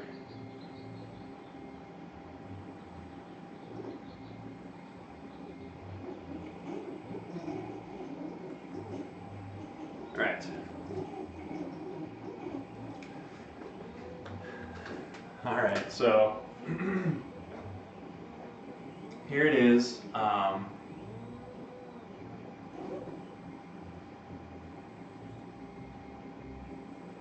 You can see the just very light black outline I did there. And you can almost tell just based on the puff paint, the way the puff paint distorts the material underneath, that, you know, that's just the very edge of that black line. So I know for sure that that's the outline. That's the outer portion of the outline, this black line that I've got on this material. So when it comes time to sew, I'm always going to want to keep this on top and put it on top of that blue piece and sew it, you know, into place for that. I'm not going to be sewing this part to the blue piece because the ASM suit construction can get pretty complex. You know, I'm going to start at the beginning of that. I'm not just going to start randomly, you know, half shackling. I've actually got some pieces that I'll talk about. But I want to talk just about the actual sewing of this. So you may have seen before the zipper foot. If you know anything about sewing, there is what is called, or well, you don't know anything about sewing. There is what is called the zipper foot, and all the zipper foot is get my lights back on.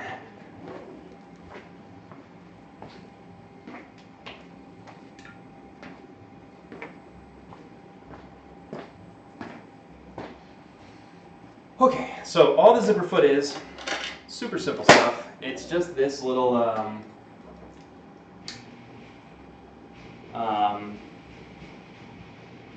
it's just this little guy that connects, you know, in place over you know, that foot. It's a foot replacement essentially, the thing that stomps onto the material and keeps it pressed down. But the difference between this one is it just has like one little ski foot. You know, it looks a lot like you know, like on a snow ski or something. That, you know, it has a much thinner profile than this standard zipper foot, or the standard foot. And you can tell, you know, it's super easy to take them off. You want to be at the top of your sewing cycle, unlike that.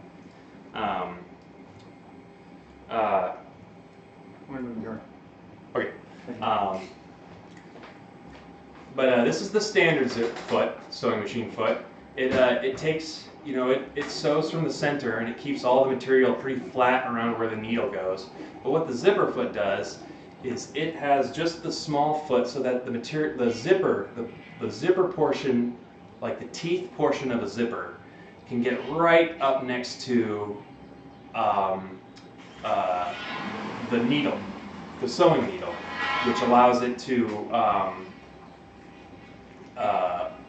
get that seam like right up to a zipper foot, which when you're doing an invisible zipper, which is essentially kind of what I'm doing a little tutorial on here, when you're doing an invisible zipper, you want to get that seam right up as close to those teeth, or up into the fold of the invisible zipper as possible, and then that makes it, once it's zipped together, so everything is really like tightly closed and looks good.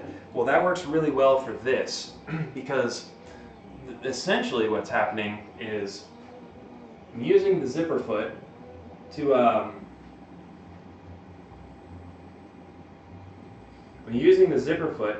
always stay right next to that line I made. And you can even adjust the zipper foot. See this bolt right here?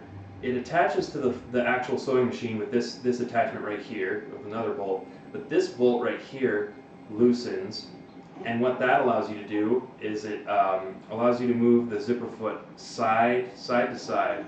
Go more than that, I guess. It allows you to move the zipper foot side to side in relation to your machine and to the needle. So you can move the zipper foot, you adjust the zipper foot perfectly so that the needle is right up against the line. The zipper foot's holding the material and the needle right up against there, and you can see that little curved area that's been taken out of the foot, that's where the needle goes down. And so that's what allows that needle to get right up next to that webbing segment. And you sew along, and you sew along, and you sew along, and you go all the way up to the corner, like very corner of where you've marked the end, and you stop. You stop dead. You can't go any further because it's gonna. That's when it starts another line right here, and it goes along here, goes along, sewing right up against that webbing segment. You have to stop sewing. You can't just sew them quickly like what I just imaginarily did. You have to stop. Once you've done that line, repin this one, because the thing is that they're totally different angles. You'll have to contort and twist and pull them into different angles to get them to want to be in different angles, because if you think about it, what you're doing here, in this particular instance, the blue part underneath has the exact same shape as of this. It has this shape, but opposite, so it fills up this negative space. So you'd be filling this, you'd sew this line right here, on the other side, you'd be sewing this line right here, and then once you have that together, now you can sew this line, and you'd have to move and orient it and everything to get it into place. But that's how you get those really kind of crazy corners and tighter, hidden lines. I'm not actually going to be sewing one of those right now. Like I said a minute ago, I don't actually have that sort of ready to go.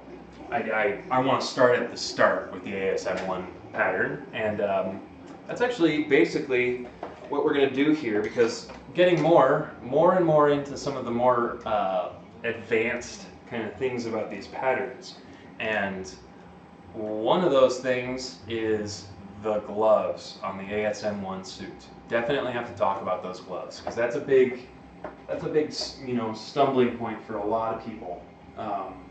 That those gloves are just really difficult. The pattern, at least, is scary. And here's what I'm talking about. These gloves. Okay, so I want to, I've wanted to talk about these gloves forever.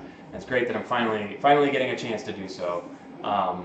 But these gloves scare a lot of people because it is confusing. This whole pattern, it's like there's a finger part right here, and then there's this inner part right here that you don't know if you use it, and then same thing up here, and then you've got this corresponding blue piece that, it's like, oh well, how do those all go together? The reason for this crazy pattern is that I tried my best to match the actual Amazing Spider-Man pattern here. So as you can see behind me here, like you can see up on his fingers and kind of up on his wrists, like if you kind of like really look close, because this is the suit we're talking about here, those red portions are on top of the blue portions. They're not sewn like you typically sew. Like, so if you look at this seam starting like right here up on the top, that's a zipper. That's his wrist zipper that gets him, his hands in and out of the suit. But that's like a more standard seam where the material will come together and be, we sew it together like this, and then it ends up being like this afterwards, flat, sewn flat, and then it ends up like this. But for the gloves, it's such a crazy, like you can see the little shark fin detail on his finger right there. For the gloves, it's so crazy because it actually, you have to essentially do those on top. So we basically got that little finger shark tooth or shark fin design, in here. And so what the design here is you actually have to cut out some of these edges, and I tried to keep it so that those edges are a little more obvious. They're thinner. You're cutting some of these edges, mainly just around the fingers, and then in here. You can sew these ones like a normal seam, but that's actually not what I'm going to do.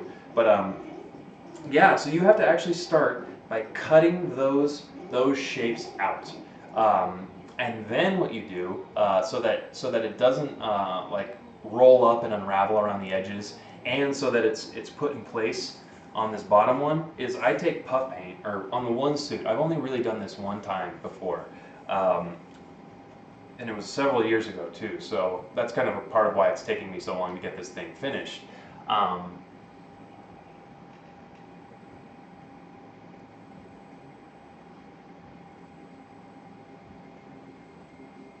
um, but yeah, so sorry, I was just catching up on comments. I need to shave my facial hair; it's too itchy. Um, but yeah, this is difficult. So essentially, you're kind of approaching it like you would with puff paint, and you're pinning it in place. So like for this one, and unfortunately, I waited a long time. I've been needing to sew this together for like months for Fernando. It's kind of like a mutual bargain. He got me some material, and I've wanted to sew this together as a tutorial for you guys for so long, and so that was kind of the mutual thing of it. But as you can tell, I haven't started tutorials until recently, so it's good to finally actually be getting started. But anyway, what I was getting at was that I left them in the bag that he sent them to me a little too long. It's not something that I'm like worried about. It's not a like world-ending thing. But I will say really quick that like if you do have puff paint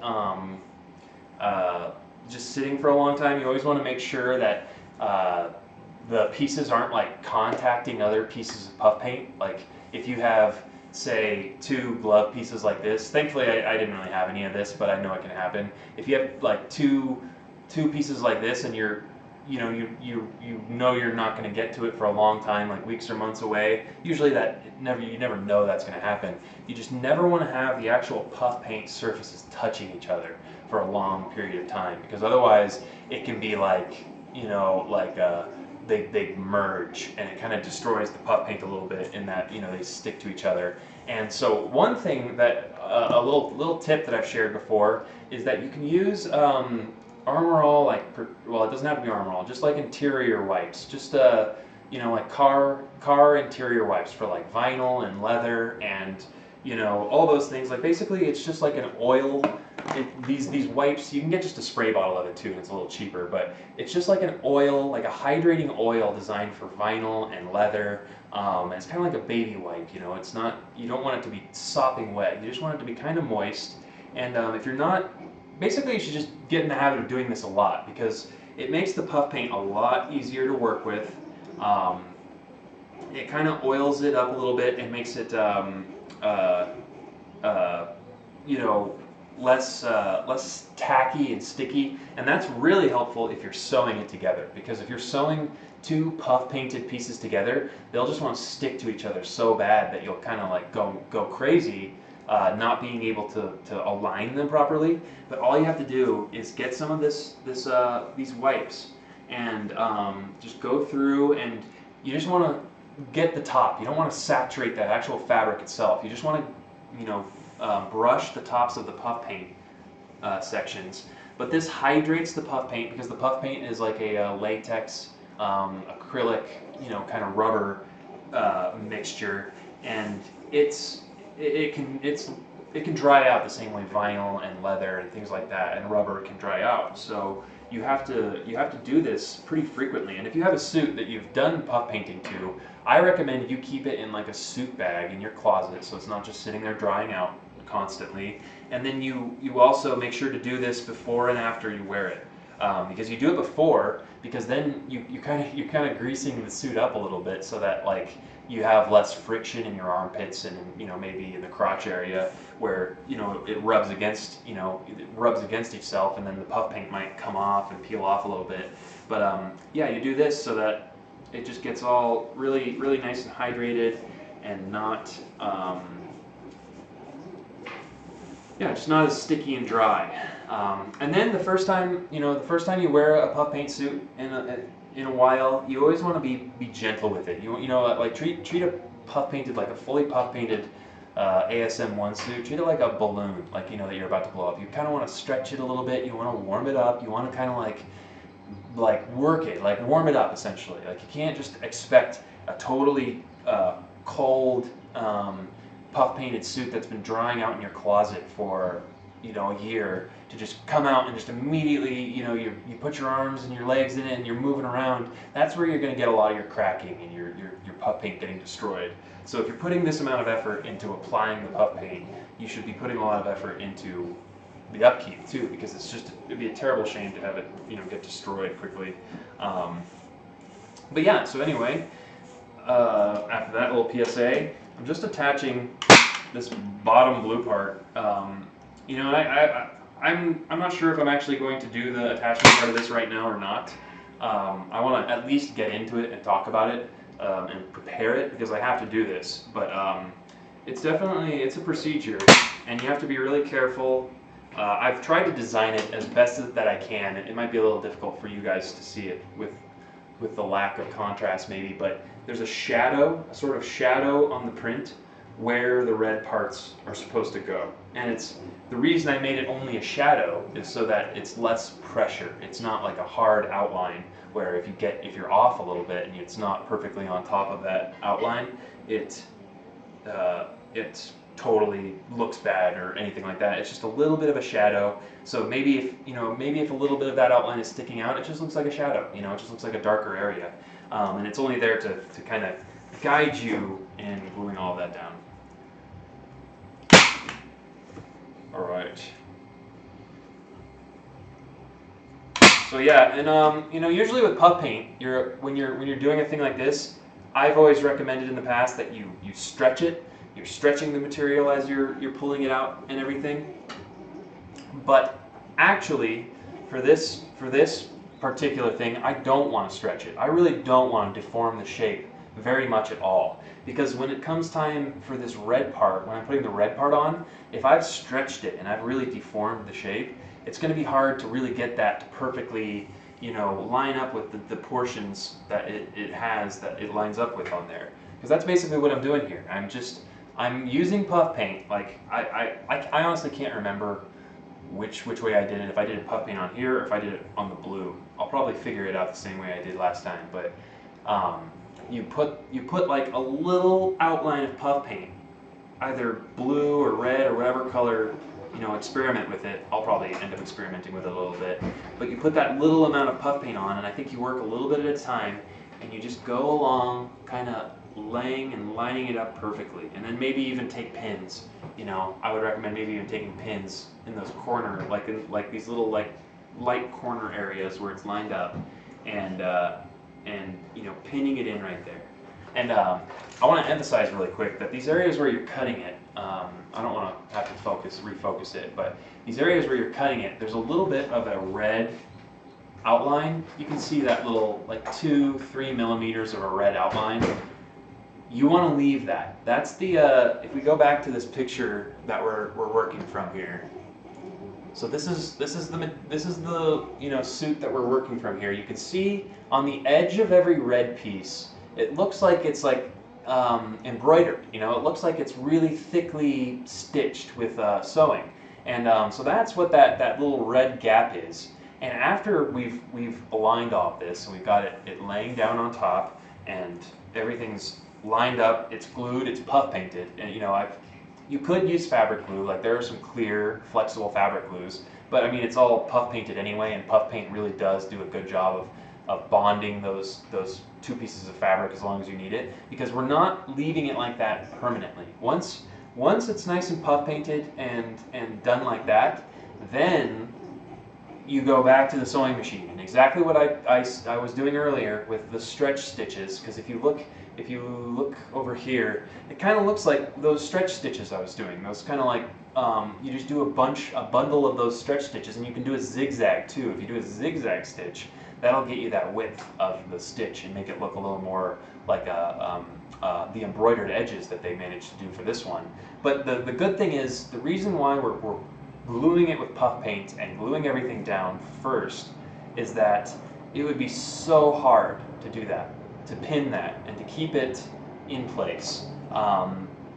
and I'm not familiar with many like iron-on applique or anything that works well with flexible stuff.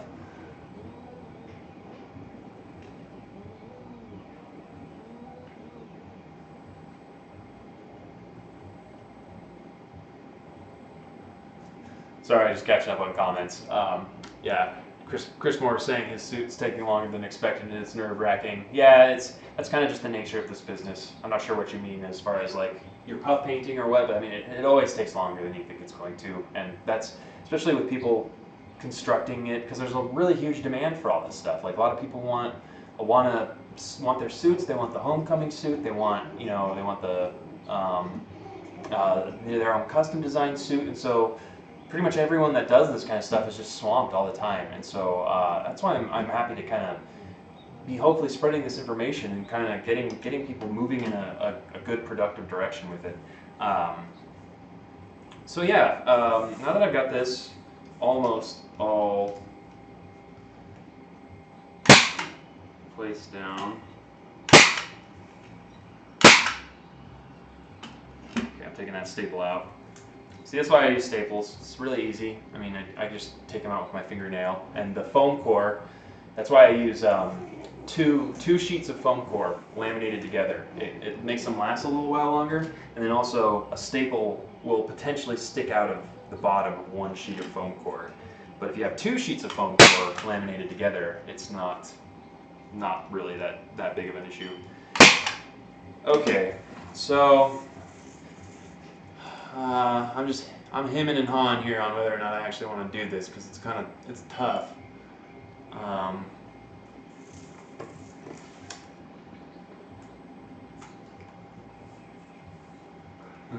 Thanks for tuning in, Chris Moore. He's heading out. Thanks all of you guys for tuning in. I appreciate the continued support and viewership. Little shout out to Patreon really quick. That's Patreon is a monthly thing where you can throw creators like $1 a month or whatever you want, and it helps a lot, especially if it's something like this where it's a free show. I just do it because it helps me get things done and stuff. But if you want to support, you're more than welcome to, and it's more than appreciated. So yeah, the website is up there, pointed out with the scissors. So I guess I'm just gonna go ahead and pull the trigger and start cutting it at least. I mean, I have to cut it, and I'm using my really nice fabric scissors because once again, if you're using dull, normal household scissors, you might end up struggling a little bit with spandex. I'm gonna be careful not to go ahead and cut what's underneath here. But here, I'll at least cut this little fingertip part. Yeah, hey, that's a good idea. I'll just at least cut this fingertip part and do that, and then we'll see what happens after that. So yeah, and like I've explained again, here, let me get nice and close in here to explain it to you.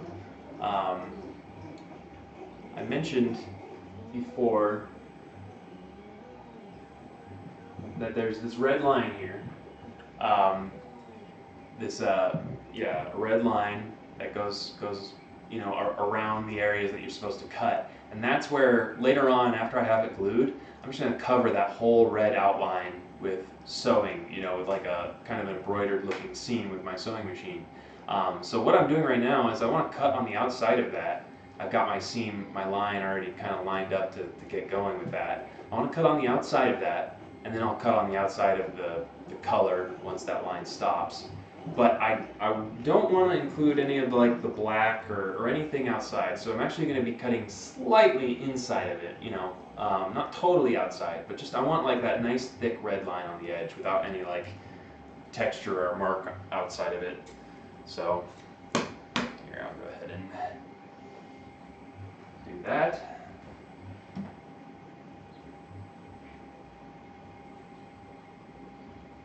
Whoosh. Technology is awesome. All right.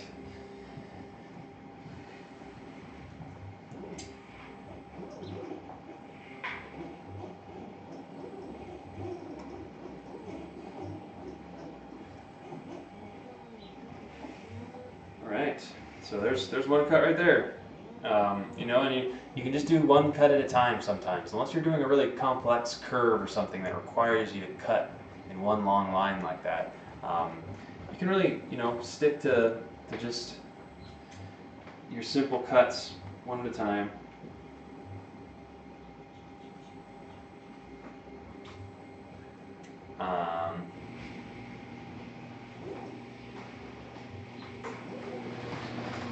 My garage door opening. That's the Foley team working on their sound effects.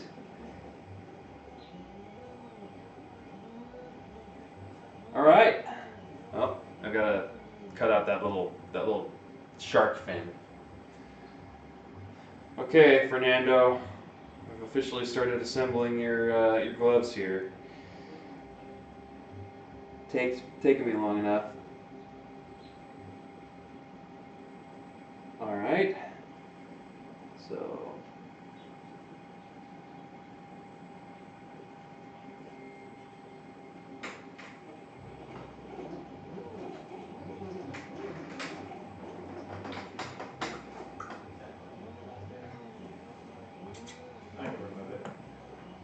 Okay, so basically, that little finger doodad is done. I'm gonna cut the little sharp point off because it doesn't need that, and the sewing part's gonna annihilate that anyway. But as you can see, Do you have a stapler? yeah, Oh, it's right there. Can I use it? yeah. Danke. Hi everybody. Bye everybody.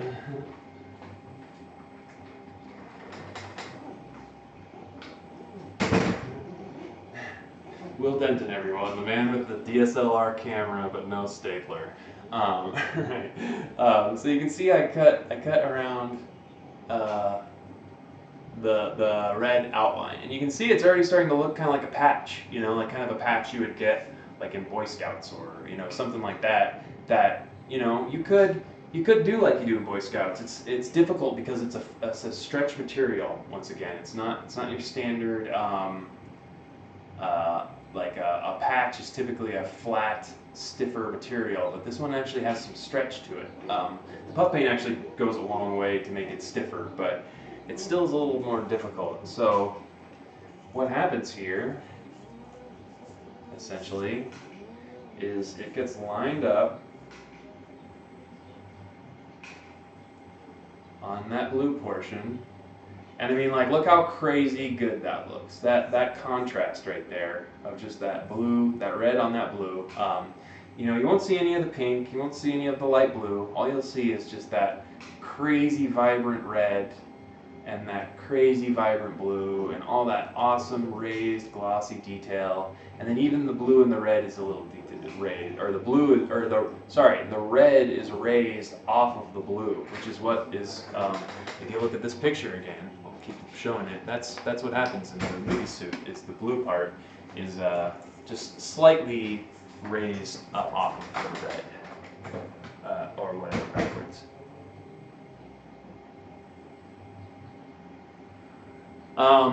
Jake Lavin just said, "Hey McLean, what is your experience with using a couple layers of puff paint to hide a seam?"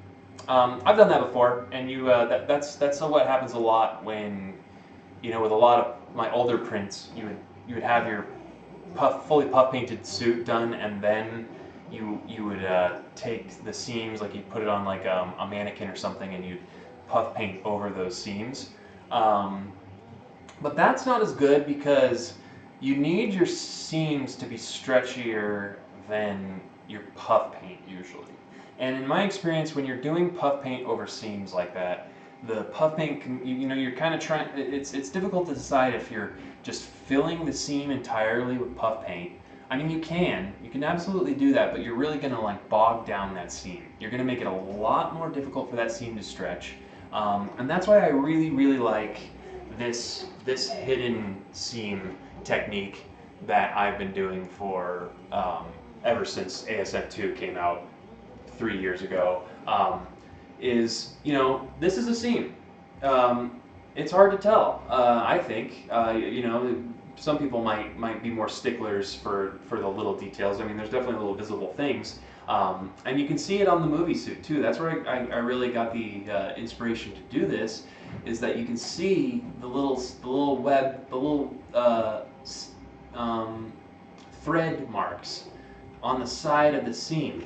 And the good solution of this, the solution to this, is if you get adjusted to designing your prints so that there is always a web on the edge of your seams, and you're always just sewing right up against that web, is one, the web looks really good. You know, you can do it flat like you do all your others, so it's really consistent. If you do your web separately, like afterwards, sometimes it looks splotchy and a little uglier. It's hard to keep it as consistent as you can when it's flat. So it just looks really consistent. I mean, you really can't. It's hard to tell that there's even seams there. And really, sometimes the only reason you can tell is the difference in the shine on the fabric. You can tell that the fabrics are going in different directions on either side of those webs. That's a big part of how I kind of decoded the print in the first place, is that if you look at a lot of those early set photos, the suit is just under natural lighting, and when fabric, here's a good example, sort of right here. So here's one side and here's another. They're basically getting hit by the same light, but they're doing different things because the pattern, the fabric, the texture of the fabric is going in different directions, and it's an iridescent sort of thing. Like you can kind of see it do its iridescent thing here, and that's a big part of how you kind of decode how a pattern is made. How I've always done it is that's kind of a tell that a suit will have of where its seams are. You can see huge difference in lighting here between these two chunks, so you can tell that those are probably different pieces of fabric. Anyway, so that was definitely just a tangent, but I think that that's the way to go as far as hiding your seams and webs over seams. And then above that is if you're doing like urethane webs, like for the original Spider-Man costume and mask, or doing urethane webs for any of them. Urethane webs are pretty good about, they can stretch over a seam and stretch pretty much as far as the seam can and continue to stretch without being a hindrance to that seam. So I guess I'll keep cutting this out. I do need to keep cutting it out no matter what. So let me get it back into focus here for you guys while I do that.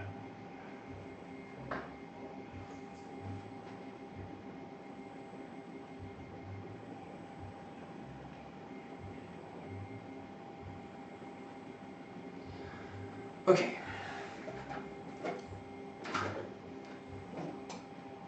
All right, been streaming for 2 hours and 15 minutes already. Super easy. I love it. It's fun.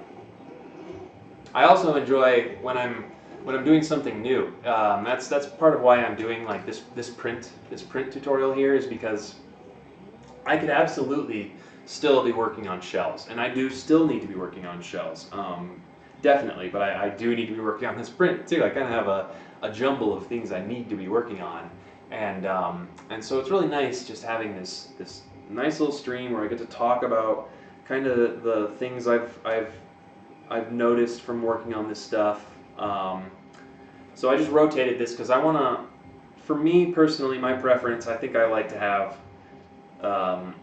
the control on the left side of the blade, if that makes sense. And you'll also be able to see it a little bit better, I think. It looks like right there. Okay. So once again, I'm just finding that red line, and I'm staying as far on the outside of it, or well, I'm staying on the outside of it, but I don't want to get any of that darker texture on it. And you want to be gentle with it, because I've said that spandex doesn't fray as badly as other materials. It still will fray a little bit. You'll still get little fuzzies that come off of the edge, because, you know, on a micro scale, all fabric is just fibers knit together, and once you start to cut it and disassemble it, those fibers just start to unweave. And you know, the tighter the weave, the less likely that is to happen, which is the case for spandex. But it will still happen. And that's part of why we're doing the puff painting too. The puff painting to glue it down is the puff paint will soak up into these red pieces, and it will keep it from you know, disassembling. Hey Taylor, I just noticed Taylor's comment of him catching one of these lives. Shout out to Taylor, known him almost as long as Elfeth, since the beginning of the RPF days, when I was starting threads about these suits. That was fun.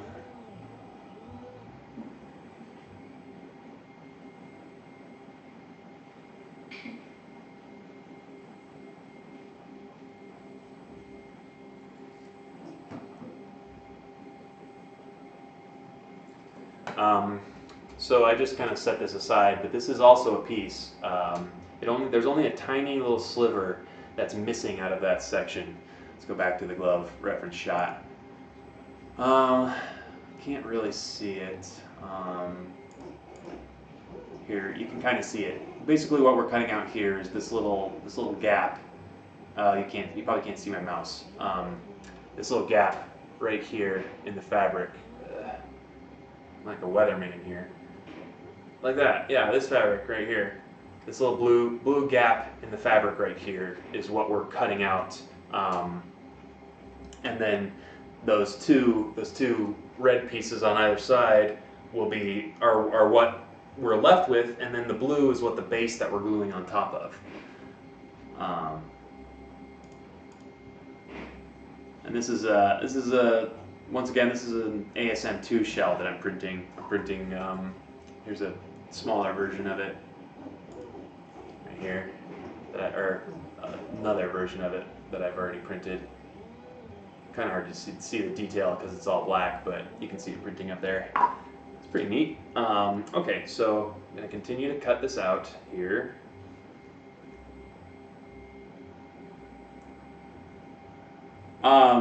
Degsy just asked, wouldn't smaller scissors be better?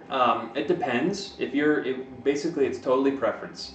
I have used scissors so much in my life that for me, I like the longer blade. I like to be able to do a nice long snip, and then I can get a lot of control in that huge long motion of the scissors closing like that. So it's, you know, there are certain little details that I have tweezers, little tiny accurate tweezers that I would cut like that. But for this, the problem with smaller scissors is that you'll be more likely to start and stop cutting. And you want really nice, long, smooth cuts for something like this because these are actual edges that might be visible at the end of the process. You might actually, you know, your sewing might not totally cover these edges. So you need them to be pretty like nice and smooth and, you know, really calculated.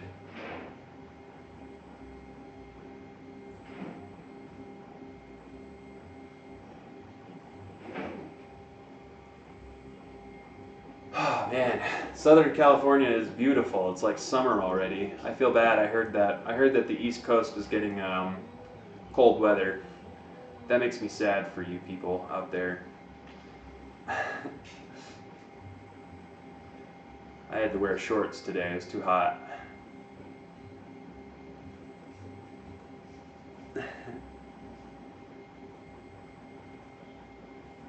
Oh, kind of hiding it from you guys. I have a bad tendency to do that. I'll get more presentational as time goes on.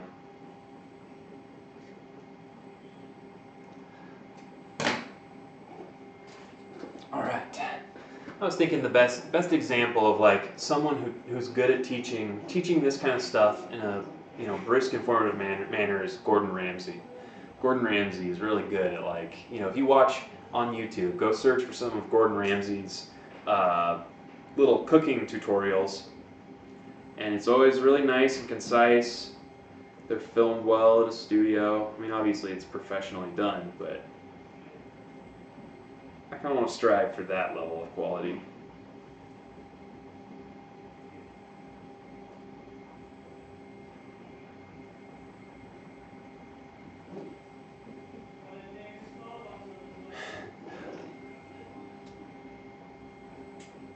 Okie dokie. Yeah, so this is kind of just the nitty gritty of cutting out these hand patterns here. You know, I'm just having to stay right along the edge here. Here's what the basically finished cut looks like, and then the blue material will be what's visible underneath, and it makes a really neat looking effect at the end of it.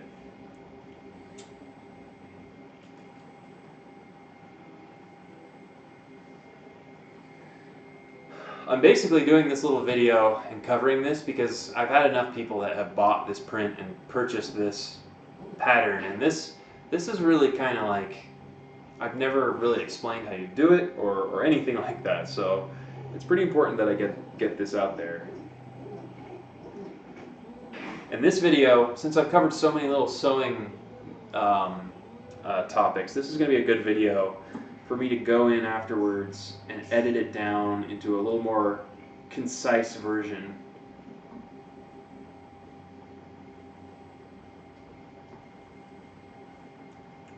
And that'll be an advantage of my current schedule idea of doing streams on Tuesdays, Thursdays, and then again on one of the weekend days.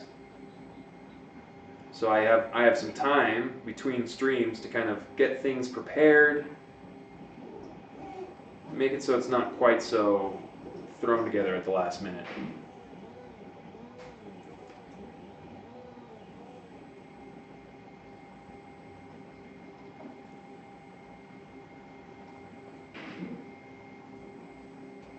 That Foley team is tearing my garage apart. It's all in the name of art, I guess. They're making a really cool horror movie called Boogeyman Pop, which was picked up by Blue Mouse Productions, which you guys might recognize from producing Get Out, which just came out 2 or 3 weeks ago. So it's really neat that they're working with them.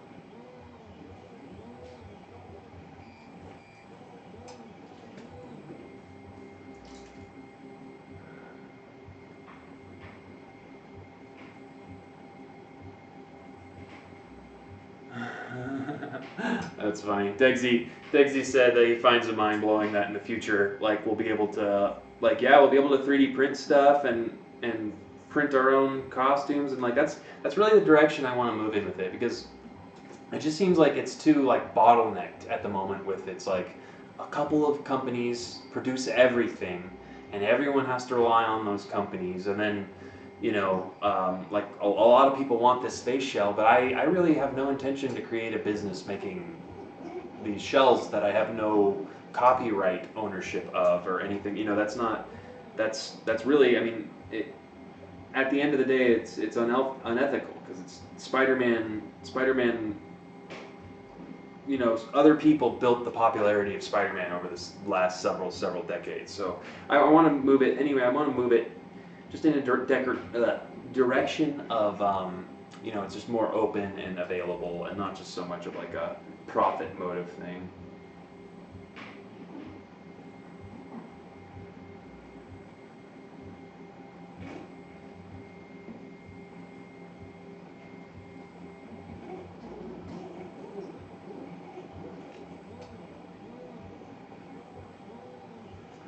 Especially, I've been using Sellfy, the file service, selling service, where, you know, if you're a painter, you can sell files of your painting, or if you make movies, you can sell your movie as a file. And basically, as a creator, all you have to do is you start an account and you upload a file and you put an amount on it, and people can buy it, and it goes to your PayPal account, and it's super easy. And so I kind of envision a future where there are a lot of just so many people out there, and you know, we'll go so in depth into print designing and print making that we'll have a lot of people out there designing and selling their own prints, and then there will also be people assembling prints, facilitating that for other people. I really like it when it you know, broadens out like that.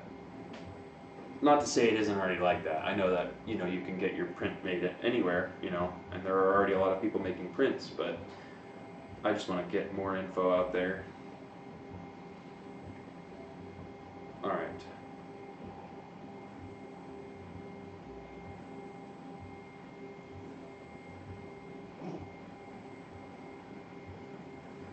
So I'm still trimming around the edge here. As you can see, it's laborious. If you want to be neat, nice and neat, make sure everything looks good. Especially because, you know, El Fett put a lot of effort. Him and his wife, they do a lot of puff painting, and they're pros at it at this point. And so if someone puts a lot of effort into puff painting, you know, I think that's another reason why it can be difficult to get your suits sewn. Because it can be really daunting, because if you as the person who's just kind of sewing together a suit that you don't really necessarily have as much invested into, it can just be so daunting that a person could spend months and months and months and months and months making one of these things, and then snip, oops, I ruined it, you know. No pressure. I wonder if you can hear my my neighbor's music, just the bass tones of my neighbors. Tuesday night jams.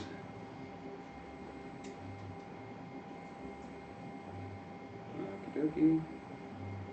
Just cleaning the shape up a little bit. I have a little bit of the under texture kind of sticking out on the edge of the red lines. Which is good, because you can always trim it. You can always trim it down, but you can never add more of it back. That's always, unless you're in the computer. That's why I love 3D printing. You can always add more back. You can go back a couple steps. That's just why it's the future. It's not so stressful.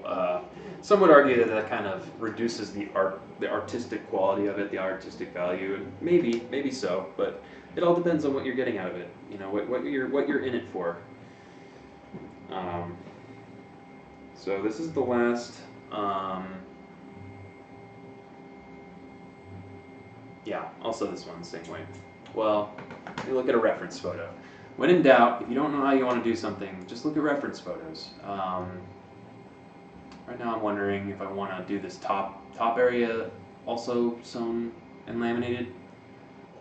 Yeah, I think so. I think that's what the reference photo has. Because you kind of have to make a call one way or the other before doing it. So here is those pieces trimmed and basically ready to glue down, either, you know, fabric glue or just puff paint. I mean, just puff paint will do it. It's so, I mean, the material is so drenched in puff paint already that you just do a little more, and yeah, it looks really good. Just a matter of lining it up kind of like a puzzle when it comes time to gluing it.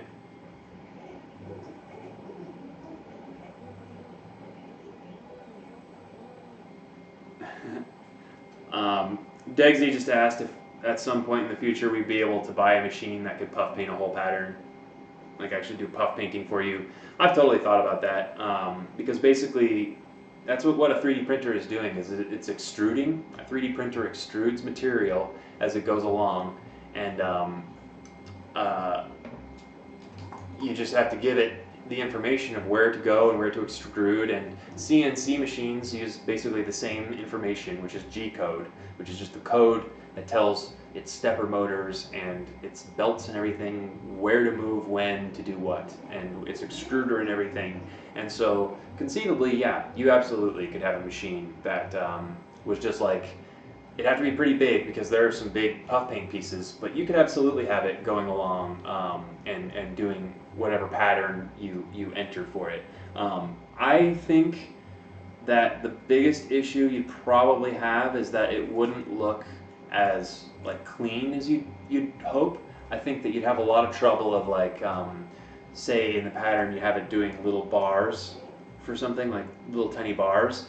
You might get little like streams, like little end pieces of puff paint that, you know, it tries to close off the extruder, but it just can't quite do it in time. So when it does that movement, it draws a little line of puff paint. And that's the type of thing that if you do have, if you're able to build a machine like that, I'm sure you'd be able to sit down and figure out what little troubleshooting you could do to get that working in that way. But yeah, that would be a cool way to do it. But really, ultimately, that is a lot of what screen printing is you're just kind of, you're doing that with raised inks and stuff already, and you can do whatever pattern you want, and you can do it, once you have the screens and everything, you can do it multiple times. But no, that'd be pretty cool. I bet if you looked into like cake decorating machines or something, that's basically what you're doing with puff paint, is cake decorating. All right, so yeah, those pieces are basically all lined up and ready. And so once you've done the puff paint, I'll decide if I want to actually get started on gluing this right now or not.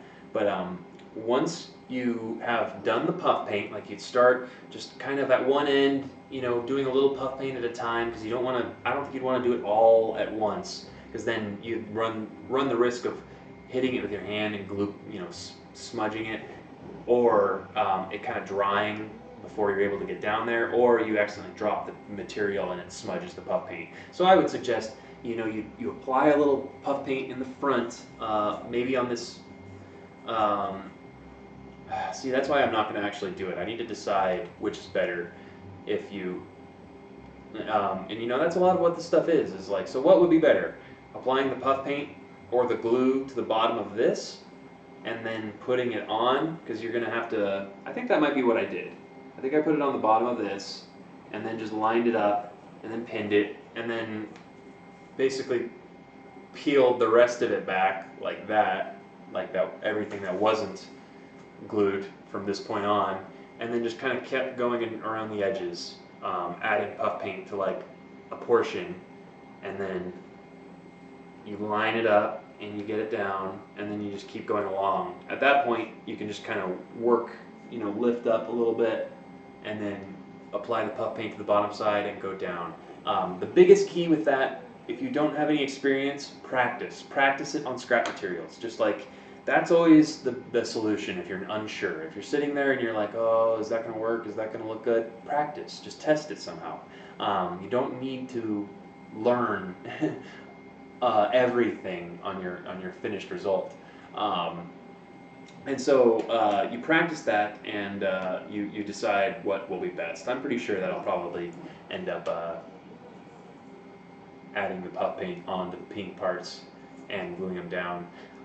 Another thing that I want to address really quick, I don't think it's as much of a problem here, but I had to do it when the first and last time I did this several years ago, like, geez, 4 or 5 years ago. It was done on white fabric and not pink, but I dyed it. So when I cut it like this, there was a white edge that was visible from the fabric. Like, you know, you could think of the thickness of the fabric. It was just like a little white strip that went all the way around the edge because of the nature of the white fabric. And so what I actually did for that is, before I glued everything down, I took the pieces and I went along, and I'm not going to do this on the actual edge, I'll just kind of pretend do it on the edge, and just soaked, well, not soaked, but got the edges with enough red Sharpie on them that when you looked at it from the other side, rather than seeing like a white edge or even a pink edge right now, I don't think it's a very big issue now, but rather than seeing that edge, you'd actually see just more red. You know, you just don't want anything that kind of draws the eye there. You just want it to be a nice solid red shape. Yeah, I think this is the key. You just rub it along the edge here so that just the edge gets enough of that red ink. Oop, another shell's done. See, that's the future. Shell's done.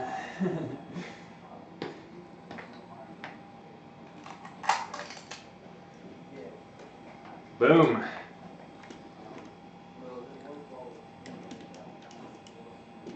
I have another camera too. So, remove some of the little flooring stuff. Here it is, right out of the printer. Pretty neat. Neat that that finished while we were sitting here. This camera could probably get it a little bit better. yeah, pretty cool. Anyway, nice little distraction. But yeah, so yeah, basically, you know, I guess I'll probably call this this sort of intro sewing tutorial here. I'll figure out some more stuff for the next tutorial, because the next one will be a lot more of just assembling this print, just going from the ground up essentially. And this one is kind of a good fundamentals sort of intro to designing these prints. So thank all of you guys for tuning in again. So awesome to sit here and work on this stuff with you guys sitting there. And like I've said before in the past, I'm gonna continue on with these pattern series. We're gonna go through kind of getting this sewing and stuff done, so that then we can jump into pattern design. And we're gonna design the homecoming suit pattern, because I know that's what everyone's crazy about and wants right now. And then once we have that pattern designed, we'll get it die subbed and everything. And then we'll have that for doing the moving lenses, and that'll be like, you know, a month away. You know, just thinking about how much work is going to be involved in getting all that done. So there's a lot of work left to do. You know, say a month, that's laughable. But anyway, there's a lot of stuff that's going to be left to do for that. But anyway, yeah. So it's going to be really exciting to continue on with this series, and you know, I'm going to keep myself to this Tuesday, Thursday weekend, one weekend day schedule, so that it, you know, builds consistency and I have time to prepare everything. So thanks for tuning in again. Check out Patreon if you want, if you're interested in throwing a little support my way for anything you might have gotten out of these little tutorials. But yeah, thanks for tuning in, and tune again on Thursday at 4 p.m. Pacific time. See you guys.